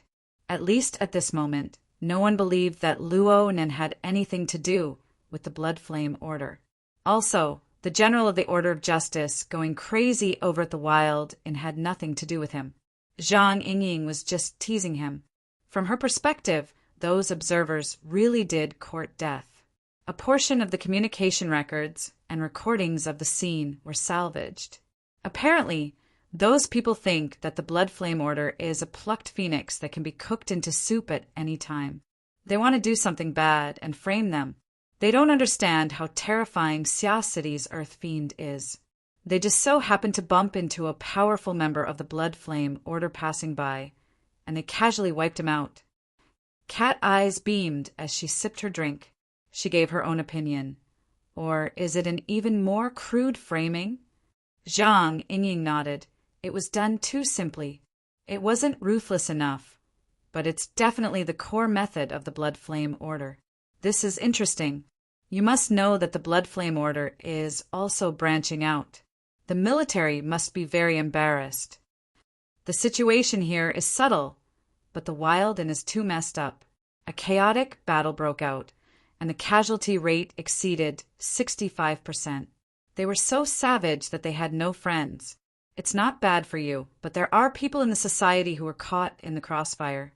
You know about Metal Box, right? You have to show some appreciation later. Oh, Luo Nen responded. He didn't care about a little bit of money when it came to the funeral expenses. Zhang Yingying did not contact him just to broadcast news and ridicule. She also talked about the schedule of the elementary seminar on the night of the 14th. In order to take care of your time, your class is scheduled at night. Worker Zhai's exchange of insights is before yours. Huh? Hold on. Why is Worker Zhai's first? Luo Nan suddenly reacted. He unconsciously drew in a breath of cold air. Aren't discussions always put the back? There's no point in discussing problems that can't be solved. Her Majesty wants you to be responsible for solving problems. She said that she just wants to broaden her horizons and train of thought. You don't even know what she's thinking. You go up and start bragging, and all you brag is common stuff. Do you want others to laugh at you for the rest of your life, or at Her Majesty for the rest of her life? Zhang Yingying's words were stern and sharp. One glance was enough to tell that she had done her homework. The current process is to first discuss, form a hot topic, and then answer it. This is the correct path. What if you can't answer it? Your sister. Shuelei, who was watching from the side, could not bear to watch. He reminded him, Did you forget what Teacher Kardashian said before? Cough. The matter has not been concluded yet. I'm just providing a way of thinking. Well, is that okay?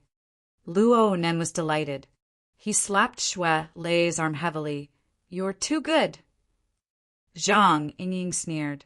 Luo Nan suddenly felt something strange a few seconds later. He scanned his group of friends and saw that the move Shuelei had just taught him was being replayed in the group. Below was a string of people pounding the ground while laughing wildly. There were people joining in endlessly. The formation was neat. Bamboo Pole, the cynical man with a high IQ, was the last to speak. I have just written a small automatic analysis program. You can just download it from the group. It works wonders with the Hexa ear. We can see how many similar keywords and key sentences Professor Luo will say in one lecture. A bunch of people applauded and praised. The 10-second man truly lives up to his name. Luo Nen had a mental breakdown. Zhang Yingying, what the hell are you doing? Zhang Yingying giggled and waved her hand. There's only one thing I'm trying to say.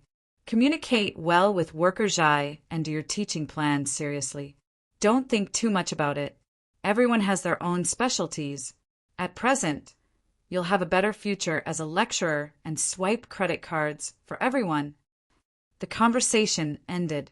Luo Nan sat on a chair and let out a long breath.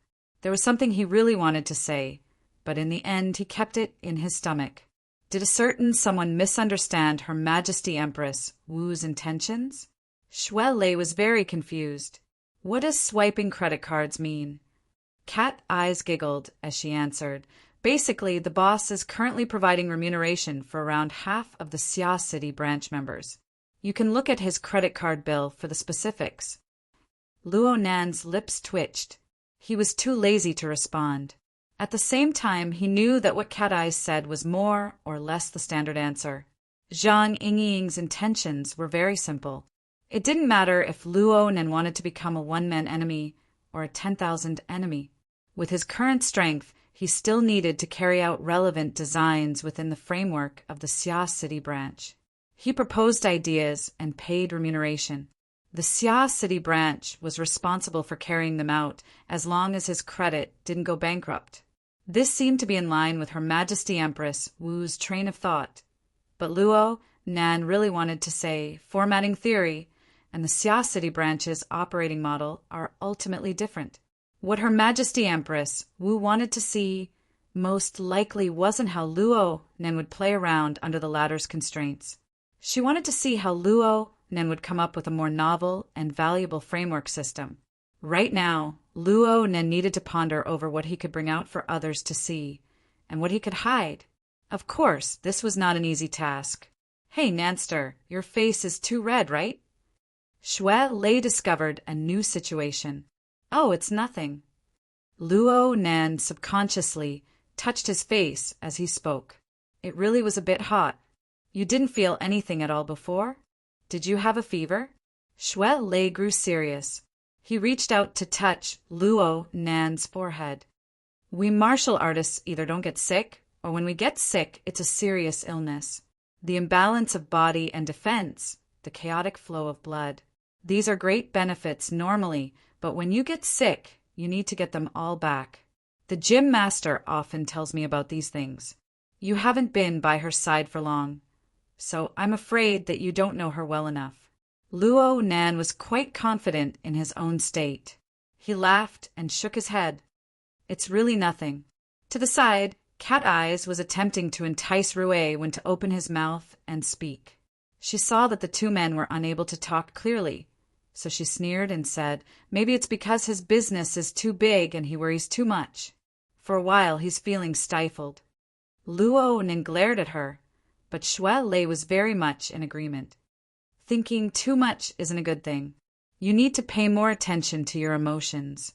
Shuele was helpless when it came to touching upon the core issue. He knew what sort of situation Luo Nan was facing right now, but he was unable to play a decisive role in a confrontation of this level, even though he could lend a hand. Luo Nan's complexion had already returned to normal while they were talking, but what Cat Eyes had said before was correct. He was indeed under astonishing pressure, and this pressure was brought about by the stall he had set up, some sort of order framework. Luo Nan was not limited to the framework of the Xia City branch, but he did not purely use the framework of formatting theory as his main force. To be precise, what he was using right now should be the altar framework. Yes, the altar framework that came with the fluttering curtain of rain silently covered all of Xia City and even the surrounding areas. It was the Wraith Sign's own altar framework. It was a system of rules where the winner takes all and the loser perishes. Compared to the emptiness and chaos of the formatting theory framework, this bizarre framework that had accomplished many meritorious deeds was more realistic. The Wraith Sign shuttled back and forth day and night for 2 days. It weaved an invisible spider web that penetrated the hearts of the people within the enormous Xia City. Thanks to Her Majesty Empress Wu, she informed Luo Nan of the identities of the capital spokespersons, brokers, and officials. She also allowed Luo Nan to grasp a bit of thread. Using this as a basis, Luo Nan extrapolated layer by layer, exposing a large amount of hidden details and veins. Luo Nan did not let a single one of the people connected, hung, or strung together. Luo Nan let the Wraith Sign move freely, from ability users to normal people, from soldiers to officials, from capital spokespersons to various interest groups. As long as it could permeate, the Wraith Sign would visit them one by one. It rapidly spread. The results were plentiful at this moment. That's right, the results were plentiful. It was easy to talk about, but one had to actually put it into action. In the hearts of tens of thousands of people, including the hearts of the powerful individuals whose strength was above Luo Nan's, the invisible poisonous threads were absolutely not an easy task. The Wraith sign was able to do this because Luo Nan was forced to do it. Luo Nan was able to point out a direction because he was forced by the environment. He couldn't be considered to be a particularly intelligent person, but the terrible environment forced him to think. He pondered over whether or not there was a consistent clue amidst the waves of unrest. Was there a core that he could grasp? He thought to himself at first. Rue, when was Miss 2000s, she appeared to be the core pursuit of all actions. He and his relatives were merely a stepping stone to realizing this pursuit. But upon closer examination, could Rue be the ultimate pursuit of those people? Clearly not. Those people had captured Ruewin, and they wanted to exchange her for the legendary 16 billion, or 2000s. They wanted to use her as a stepping stone to seek an even higher level of benefit and authority.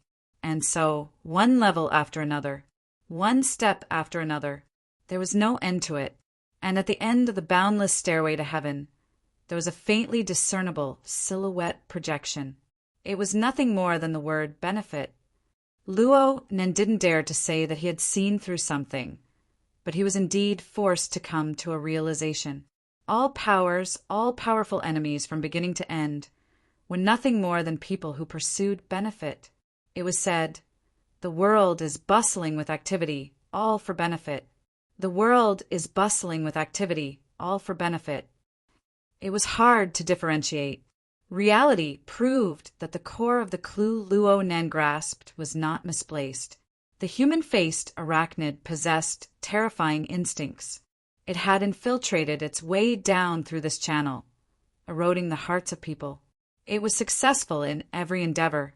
With the fetters of benefit, the incorporeal spider silk was able to form firm reins. From this, it formed an enormous spider web that covered the entirety of Xia City. It pierced into the hearts of tens of thousands of people, endlessly expanding. The area covered by the spider web was the location of the law of the altar. The people of the world sought benefit, and the altar gave it to them. This wasn't an incorporeal benefit. It wasn't a petty benefit. Instead, it was a great benefit that truly pointed straight to the core of life. It was the highest level of benefit that Luo Nen could give. Luo Nan's eyes widened slightly. The vast void that his mind touched was covered with layer upon layer of spider webs. They reached up to the heavens and down to the earth, connecting to the hearts of people. Pure life force flowed within this complex web that was indistinguishable from reality. It was to the extent that every thread and every corner of this complex spider web system was dyed with an endlessly fluctuating bloody light. The spider web was also a transportation network. Within the area covered by the law, it truly extended in all directions. There was no place it couldn't reach. Luo Nen used benefit to knock down the defenses of the hearts of tens of thousands of living beings. At the same time, he bestowed the convenient services of this transportation network. Under the basic rule of the winner takes all, the loser dies, the purest and most valuable part of the vitality essence of every loser in the system would be instantly transmitted to all the survivors, and they would share it and eat it together. Everyone was like this. There was no difference. Luo Nen had conducted tests in both the open sea and the inland at the same time. He was certain that the slaughter directly formed by the puppet Amoluin was recognized by the system of rules under actual combat conditions. There were no problems. The chaotic warfare indirectly controlled by the believer bays was also okay. Of course, Luo Nen needed to test further relationships to see whether or not the system could still achieve the desired results. But for now, Luo Nen had already gradually tightened the encirclement and suppression of Xia City. He had initially evolved it into a sacrificial activity under the framework of the altar. Within this domain, everyone used their own lives as sacrifices. They were placed on the altar, even though they were completely unaware of this. Everyone had ample opportunities to obtain benefits that exceeded imagination from the established rules, even though they were still ignorant and unaware. Right now, it was hard to say who held the advantage. But one thing was clear. Practically all the hunters had already been incorporated into the system of rules that Luo Nen controlled. They had to act according to the rules that Luo Nen had drawn out. Thus, Luo Nan's framework of being a match for 10,000 was accomplished. Chapter 539. Finally, they finished their lunch with much difficulty. After the meal, Chini Kuin and Gao De went to arrange the security team's shifts. Cat Eyes began to fulfill her babysitting duties. She tried to get Rui Wen, who was used to being cold and aloof, to integrate into the large group as soon as possible. Xue Lei originally had something he wanted to discuss with Luo Nan, but worker Zhai called at this time to discuss matters regarding tonight's gathering. Everything else was fine, but Di Weiwu had the temperament of a child. Something slipped out of his mouth. Even if everyone had a tacit understanding, it would still be a bit awkward. Worker Zhai and Luo Nan set up a few topics in advance. When the time came, they would do their best to lead in that direction. After talking for a while, they naturally entered the domain of the class and discussion on the night of the 14th. In any case, Worker Zhai was a guest teacher of a large society of Acumen College. He had plenty of experience in training and teaching. He saw that Luo Nan was a bit scared, so he gave Luo Nan an idea. I'll write down my thoughts first. Later on, we can discuss seriously based on this draft. Let's see if there are any areas that are more meaningful or controversial. We can use this to extend the main points and outline of your class. Actually, this is exactly the same as tonight. I'll be the assistant. You'll be the main speaker. I'll guide. You expound. We'll work together to fool. Luo Nen expressed his thanks again and again. He made a preliminary appointment with Worker Zhai. They would meet on Wednesday, which was the night of the 12th. They would pull an all-nighter and finish all the teaching materials. They would set aside a day for Her Majesty Empress Wu to review it. Then they would go to the execution grounds. No, to the lectern. The call ended, and Luo Nen got up and stretched his back. He habitually performed 2 stretching motions. After Gym Master Xiu's training, Luo Nan was able to perform similar motions in a professional manner. As his limbs moved, his entire body's joints, muscles, bones, skin, and so on contracted and relaxed. His blood energy rose and fell, so much so that he could hear the gurgling sound of blood flowing. This had nothing to do with guiding. In a second or two, Luo Nan's cheeks, neck, and even his shoulders and back, which were covered by his clothes, were covered with a layer of bright red light. The surface temperature of his body rose a bit, and he even felt a bit swollen. Fortunately, he discovered it early this time. When he closed his eyes, the divine wheel and body wheel were coupled together. His internal organs, tendons, bones, meridians, and acupoints interacted with each other. Yin and yang rose and fell. This sudden surge of vital energy circulated and spread to his limbs and bones to strengthen his foundation. Sigh. Xue Lei opened his mouth, but then cut it off. He felt a little awkward, as though he was crying wolf. This was already the second time he had seen Luo Nan's face turn red, but this time it dissipated even faster. It nearly made him think that it was an illusion. Are you blushing again? Luo Nan knew that Xue Lei was worried. He simply gave Xue Lei a vague explanation. Maybe it's because I've been trying to couple my body and soul to a deep level for the past 2 days. But now that I'm awake, I feel like I'm improving very quickly. On the other side, Cat Eyes was sitting next to Rui Wen. Wan Yen shot a glance over and sneered silently. Luo Nan's skin was getting thicker and thicker now. He turned a blind eye. Actually, this current phenomenon was due to the problem that Cat Eyes had just pointed out. The stall was too large. The altar frame needed to be erected, and Luo Nan needed to bear enormous pressure. But he really did use his identity as the provider and defender of the frame order to enjoy transcendental privileges. Due to the existence of the rule of winner takes all, the altar frame system allowed people to die and their life force to be stripped away. This portion of energy could not be extracted.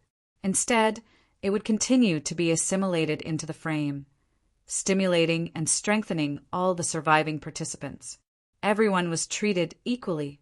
But the problem was that when people entered the altar frame, it was like entering a casino. Of course, there was the possibility of profit, but they would also have to pay service fees and administrative fees for this possibility of falling from the sky. Plus, Luo Nan's own closed system was interspersed within. A considerable portion of the hidden benefits seeped through the drip irrigation. Little by little, they accumulated. The Wraith sign didn't seem to care much about all of these benefits. He just helped the Blood Soul temple devour a bit, realizing replenishment.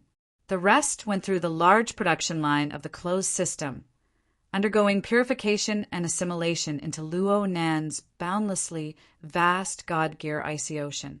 A portion was offered to the Soul Cloak that continued to expand, and the rest was coupled to drive the body gear to revolve.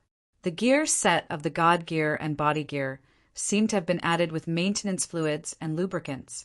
It was also like a layer of furnace fire was wrapped around it, nourishing and tempering it without end. This was the part that Luo Nan told Shualei. The 9 orifices and 6 roots pattern ensured the efficiency of absorption and the direction of advancement. Gym Master Xiao once modestly said that there was nothing more he could teach Luo Nan. But the basic pattern he helped Luo Nan establish was one of the most important links in this virtuous cycle.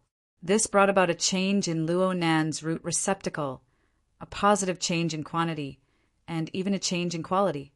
Luo Nan didn't know what his current progress was when it came to purely calculating the power of the body and soul structure. After all, this was not a game. Everything could be digitized. However, the analysis progress of a few new elements in the virtual brain interface was extremely clear and had increased by a large margin. This was especially true for the Blood Soul Temple and the Mo Lun Puppet. They seemed to be quite fond of this. After some replenishment, the analysis progress of both broke through 10% in a single morning. But none of this could compare to the inconceivable bug in the Jintong Psychic Light Seed. Its analysis progress had already reached 90%. Though the speed had slowed down, it had not stopped yet. And this was not all. Luo Nan discovered an hour ago that the external neuron seemed to have been touched by a certain link within. Electricity spread out, and a new round of searching began. This time, the search was no longer limited to the closed system. It spread out. Fortunately, it was quite hidden. It was like the most ordinary electromagnetic wave of the current era. Its source was obscured, and it relied on the spider web of rain that covered the entire city to spread outwards. Luo Nan combed through the internal and external situation, and he could not help but sigh. Of course, it was good to have this kind of progress, but could he just ignore it once he had made an in-progress discovery? He no longer held any illusions regarding his journey over the next few days. With this intensity and density, even if his organizational coordination technique was upgraded to another level, it would still not be enough. At this time, Shualei finally walked forward. At the same time, his gaze swept a circle into the distance. He knew that it was unnecessary, but he still lowered his voice. "Nanster, I just so happen to have something to tell you." Luo Nan had long since sensed that Shualei had something to say. He immediately nodded and sat with Shualei in the coffee corner of the hall. This place was originally a good place to enjoy the bright and beautiful sunlight, but right now, all he could see were the raindrops pounding against the window. Shualei spoke just as they sat down. "I was chatting with the gym master yesterday. The old man advised me that I should put a portion of my energy into human-computer interaction in the future." Luo Nan was already used to being distracted and considering other matters. Even with his organizational coordination technique, his reaction was still a beat slower. He subconsciously repeated, "Human-computer interaction. It's like an exoskeleton or something." Shui Lei lowered his voice even more. He was even a bit embarrassed. Luo Nen immediately understood. Deep Blue Walker? This time it was Shui Lei's turn to blush. Luo Nan laughed in spite of himself when he saw Shui Lei's reaction. "Do I look very narrow-minded?" He then nodded after teasing Shui Lei. The gym master's suggestion is certainly correct from a practical point of view. God was the strongest of the several burners in the security team. His strength was roughly C after undergoing transformation. But with Shui Lei's current abilities, he would be able to win if he were to fight God barehanded, even if God had an advantage in combat experience. After all, Shui Lei's close combat ability had already broken through the limits of ordinary people under Jim Master Xiu's tutelage. He didn't dare speak of his architect rank, but he had definitely reached the C+ level. It was the highest level among awakened. But if God were to wear the deep blue walker exoskeleton, Shui Lei wouldn't even have the chance to escape if the two were to fight again. This was the power of technology and the flourishing development of the archetype format theory. It was a bonus to individual combat power. A fleshly ability user like Shui Lei lived in the worst era, but it was also the best era. The upper limits of traditional martial arts were unable to cross the barrier formed by technology. But the environment that nurtured ability users, as well as the development and growth of theories, like the archetype format, allowed them to seamlessly connect with the most cutting-edge technology of today. This was the great framework of today's world. Only by entering it could one obtain the greatest bonus. Luo Nen didn't enter this framework, but he wouldn't deny that this path was correct. Shui Lei's worries were uncalled for. Luo Nan himself couldn't avoid seeking inspiration from the archetype format. What qualifications did he have to obstruct Shui Lei's path of advancement? Therefore, he didn't speak hypocritical and emotional words. Instead, he cut straight to the point. It seems that the Deep Blue Walker is unavoidable. Does it not affect your previous cultivation? Shui Lei let out a sigh of relief when he saw Luo Nan's reaction.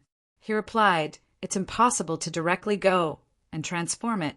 The gym master wants me to first observe and experiment. I want to treat the format of fire as a cultivation model to research. Therefore, I want to first discuss and compare notes with Brother God." Luo Nen nodded and raised his own suggestion.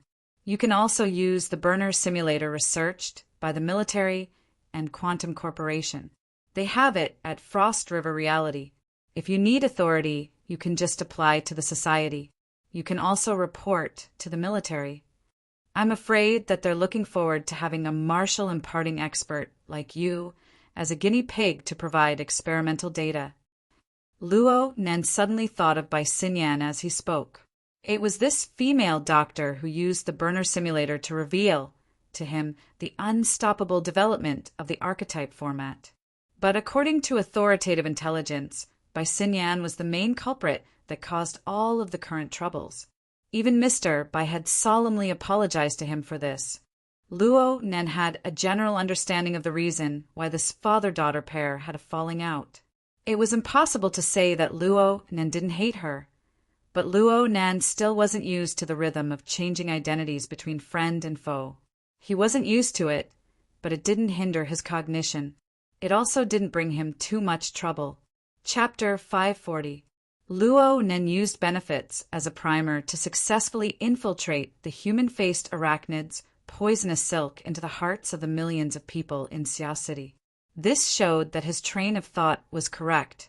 It was just that everyone chased after different benefits during the specific implementation. What they were sensitive to and what they were desensitized to were all different. The Wraith sign was the one who truly dealt with these detailed problems. This inconceivable demon had already surpassed the limits of Luo Nan's understanding of how to infiltrate layer by layer and how to succeed. He could only sit back and enjoy the fruits of others' labor. But in his subsequent observations, He discovered that specific to the region of Xia City, specific to this 2 out of 1,000 incident, the ever-changing benefits naturally condensed into a few typical images and symbols. After all, humans were more accustomed to drawing on concrete images to think about things. Rui Wen and Luo Nen were undoubtedly the clearest two of them. When the poisonous silk infiltrated the hearts of people, it adhered to greed and evil thoughts. Layer by layer, Luo Nen naturally sensed it.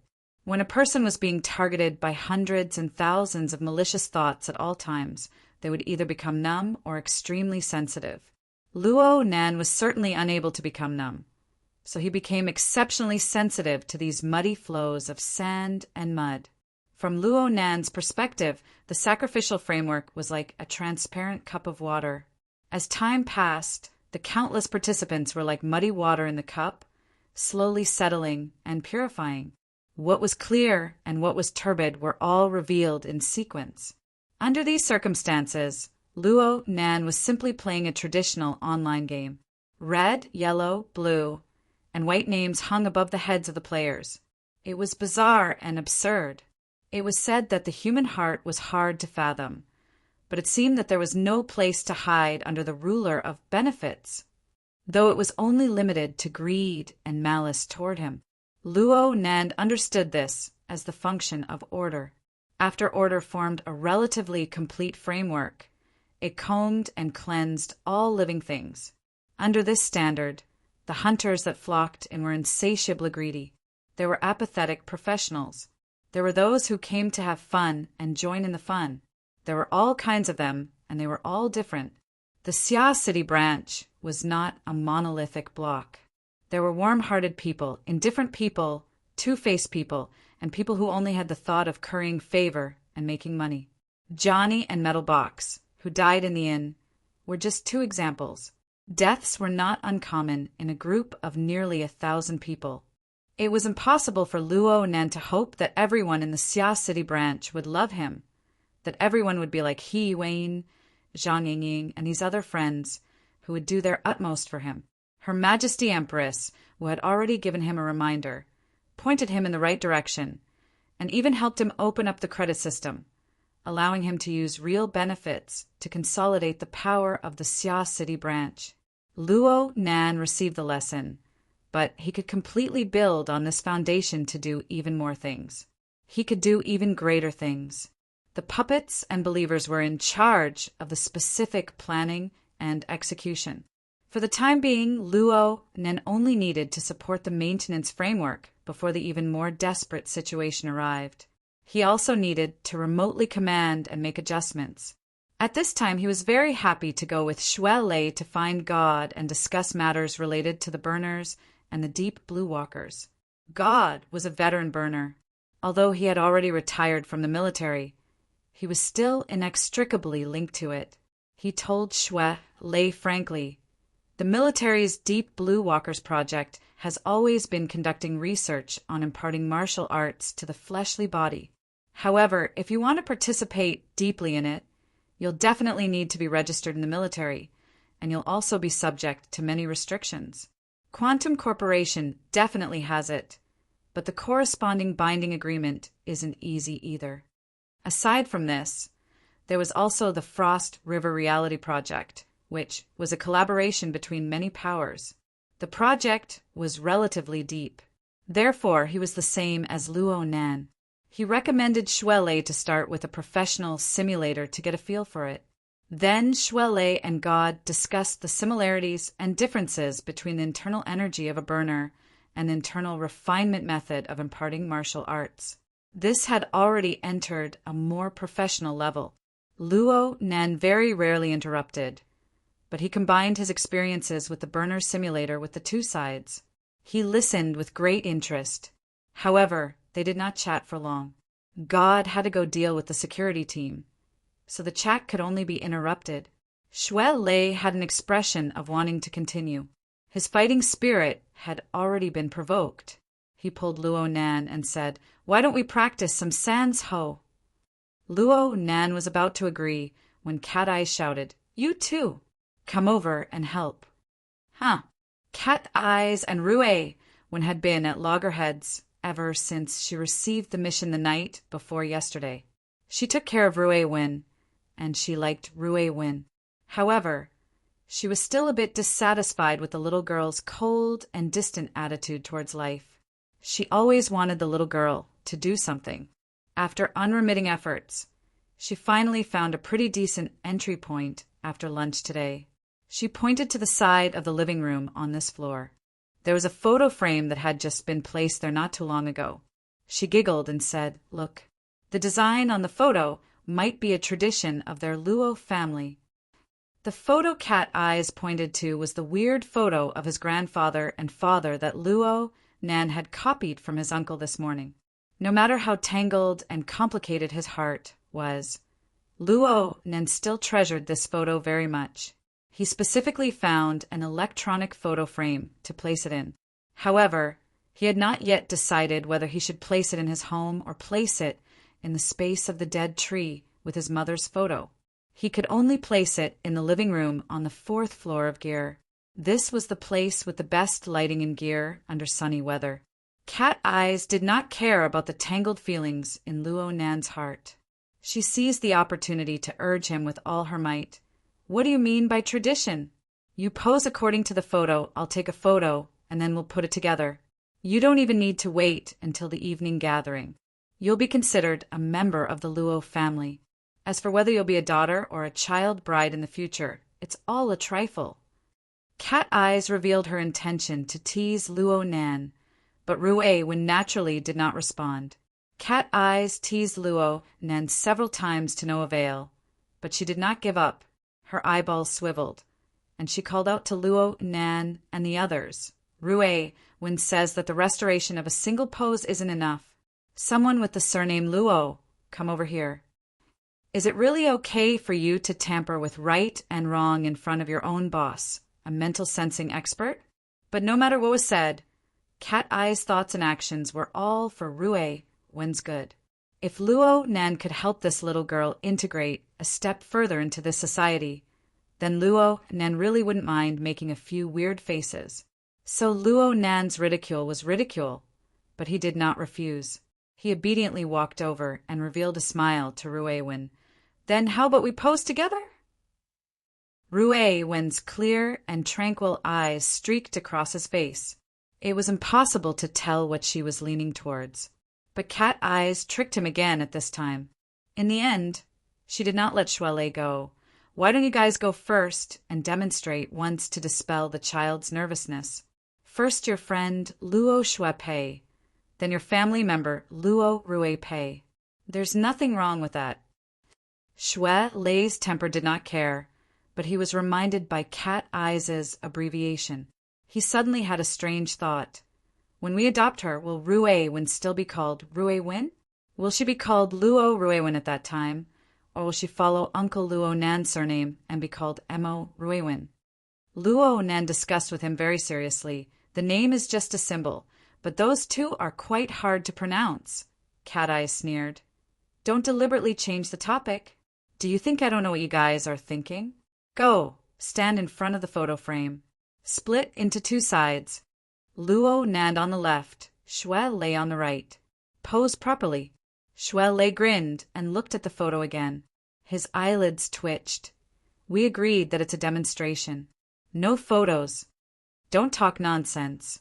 Hurry up and go." Luo Nan and Shue Lei were truly in a difficult situation. They glanced at each other, but they were helpless.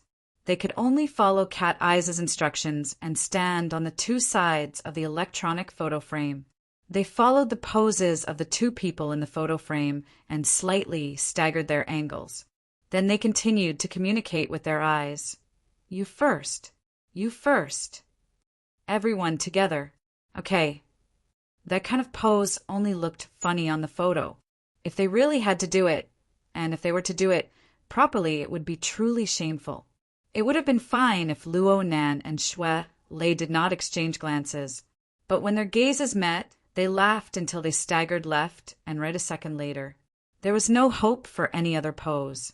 As their coach, Cat Eyes was extremely dissatisfied. She clapped hard. "You two idiots! What happened to being role models?" Luo Nen was waiting for these words. You're the coach. You're the role model. Why don't you come up and try? From Luo Nan's perspective, this was a sharp counterattack. But reality proved that he was still too young. Cat Eyes' eyebrows shot up. No problem. As an outstanding dancer, Cat Eyes could unlock all sorts of poses at any time. She felt no pressure at all from a small comedy scene. Watch closely. Cat Eyes calmly took off her jacket, revealing a skin-tight protective suit. She stepped forward and pushed Shuai Lei aside, standing face to face with Luo Nan. Then she raised her left leg and hooked it backward. She raised her right hand up, assuming a reverse joint position. Her left arm extended backward, and her right knee bent inward. It was as if her entire body had been frozen in a high-speed rotation. This posture was awkward no matter how one looked at it. It was funny no matter how one looked at it. But Cat Eyes was an outstanding dancer. She used these elements to perfectly portray the flexible and graceful posture of a woman, especially since she was still wearing the skin-tight protective suit. Her undulating curves and soft waist made the two men in the room not know where to place their eyes. Luo Nan thought about how it was hard to avoid making a fool of himself. So he seized the last bit of time he had to tease Cat Eyes. Leicester, where are you looking? Shuai Lei was innocently implicated, but the moment of crisis revealed his true colors. He directly responded, Sister Cat Eyes' posture isn't precise enough. Luo Nen looked at Cat Eyes. Cat Eyes' posture was restored to its original state, and she raised her eyebrows. Shuai Lei was right. She had indeed made some slight adjustments to her posture when she was imitating. After all, the sense of harmony and beauty of any plastic art was reflected in the details. Stiffness and gentleness were perhaps only a tenth of a curve, a hundredth of a millimeter. But she obviously wouldn't show weakness at this time. She forcefully retorted, If you can do it, then go ahead. Luo Nan immediately seized the opportunity to pull away. Come. I'll give you this position. Compare. Cat Eyes gave him a supercilious look. Shuai Lei had put himself on the stage with a single sentence. It was hard not to be embarrassed. Luckily, Cat Eyes had already demonstrated. Right now, they could be considered to be having a friendly, professional exchange of pointers. In fact, he really did become a bit interested after the round of observation just now. I think it should be like this. Shuai Lei assumed the same posture as he spoke. He was over a head taller than Cat Eyes. His body was majestic, but his flexibility wasn't the least bit inferior. He wasn't the least bit afraid of the posture that Cat Eyes could assume. But when he assumed the proper posture, it really did make people feel a bit different. Oh, it seems like it really is a bit. Cat Eyes rubbed her chin as she circled around Shuai Lei. She might have been joking a bit at first, but she unconsciously became serious later on. Is this the limit of the joints? Your ligaments are quite taut. Shuai Lei maintained his posture without changing. He responded, It's all right. This posture is actually quite reasonable. The limbs are relaxed, and the tendons and arteries receive force. If you do Daoyin or yoga, you can coordinate this posture with the starting and ending posture. It can still provide a certain amount of exercise. Luo Nan's heart inexplicably jumped. Cat Eyes shook her head. There's no need to force your way up. There's no utilitarian meaning. Hey, what the hell are you doing? Luo Nan was secretly trying it out, so he was naturally discovered. Luo Nan's face heated up under Cat Eyes' mocking gaze, but he still persevered. He searched for the feeling of the limbs being relaxed and the tendons and arteries receiving force that Shuai Lei spoke of. His thoughts drifted a bit. Grandpa and that person might joke around, relax and the like, but if they really did leave something for me, wouldn't it have a deeper meaning? Luo Nan also felt that he was reading too much into it, but the external neuron left behind by a certain person was far too mysterious and marvelous. The method was far too secretive. It gave him a bad precedent. Give it a try. There's nothing wrong with giving it a try. Cat Eyes could not help but roll her eyes. Do you really think this is a secret martial arts manual? Can you find out the true meaning of formatting theory from this? Luo Nan's face really turned red this time. He really did have similar thoughts in the corner of his heart. Cat Eyes shook her head, but in the blink of an eye, she felt that this was a rare opportunity. Since Luo Nan had delivered himself to her doorstep, then he shouldn't blame her for being impolite. She giggled and retreated a few steps back. She prepared to find a good angle to take a picture of this rare scene. She had just chosen a position and gestured a bit. She could not help but laugh in spite of herself. Hey, Rui Wen, you really can't wait to enter the Luo family's door. She saw Rui Wen, who was beside her, actually cast off her usual indifference. She copied the pose in the photo, twisting her body and exerting force. She stretched her arms and legs. Her usual wooden expression contrasted beautifully with the two serious faces in the photo. The more she acted like this, the more adorable she became. Cat Eyes laughed out loud. She formed a circle with her index finger and thumb, and the synchronized virtual lens centered around Ruewin. The three figures were encircled. She just needed to exert a bit of force with her fingertips, and the gesture response would be effective. She would record this rare scene. But at this moment, a low and deep sound wave permeated the room. The sound was like the rustling of rain falling on the eaves. It was dense like a tide crashing against the shore. For an instant, it was as if Cat Eyes was standing in the middle of a surging river. The sound of water filled her surroundings, and deep within, there was the sound of shrieking. Cat Eyes clearly wanted to exert force with her fingers, but they suddenly froze in this moment. It was hard to move an inch. Ouch! Luo Nan suddenly turned around, but he forgot his current position. He committed the lowest of mistakes. He sat solidly on the ground, ignoring the pain in his butt. He raised his head to look in astonishment. It was as if Cat Eyes had just woken up from a dream. She subconsciously exerted force with her fingers.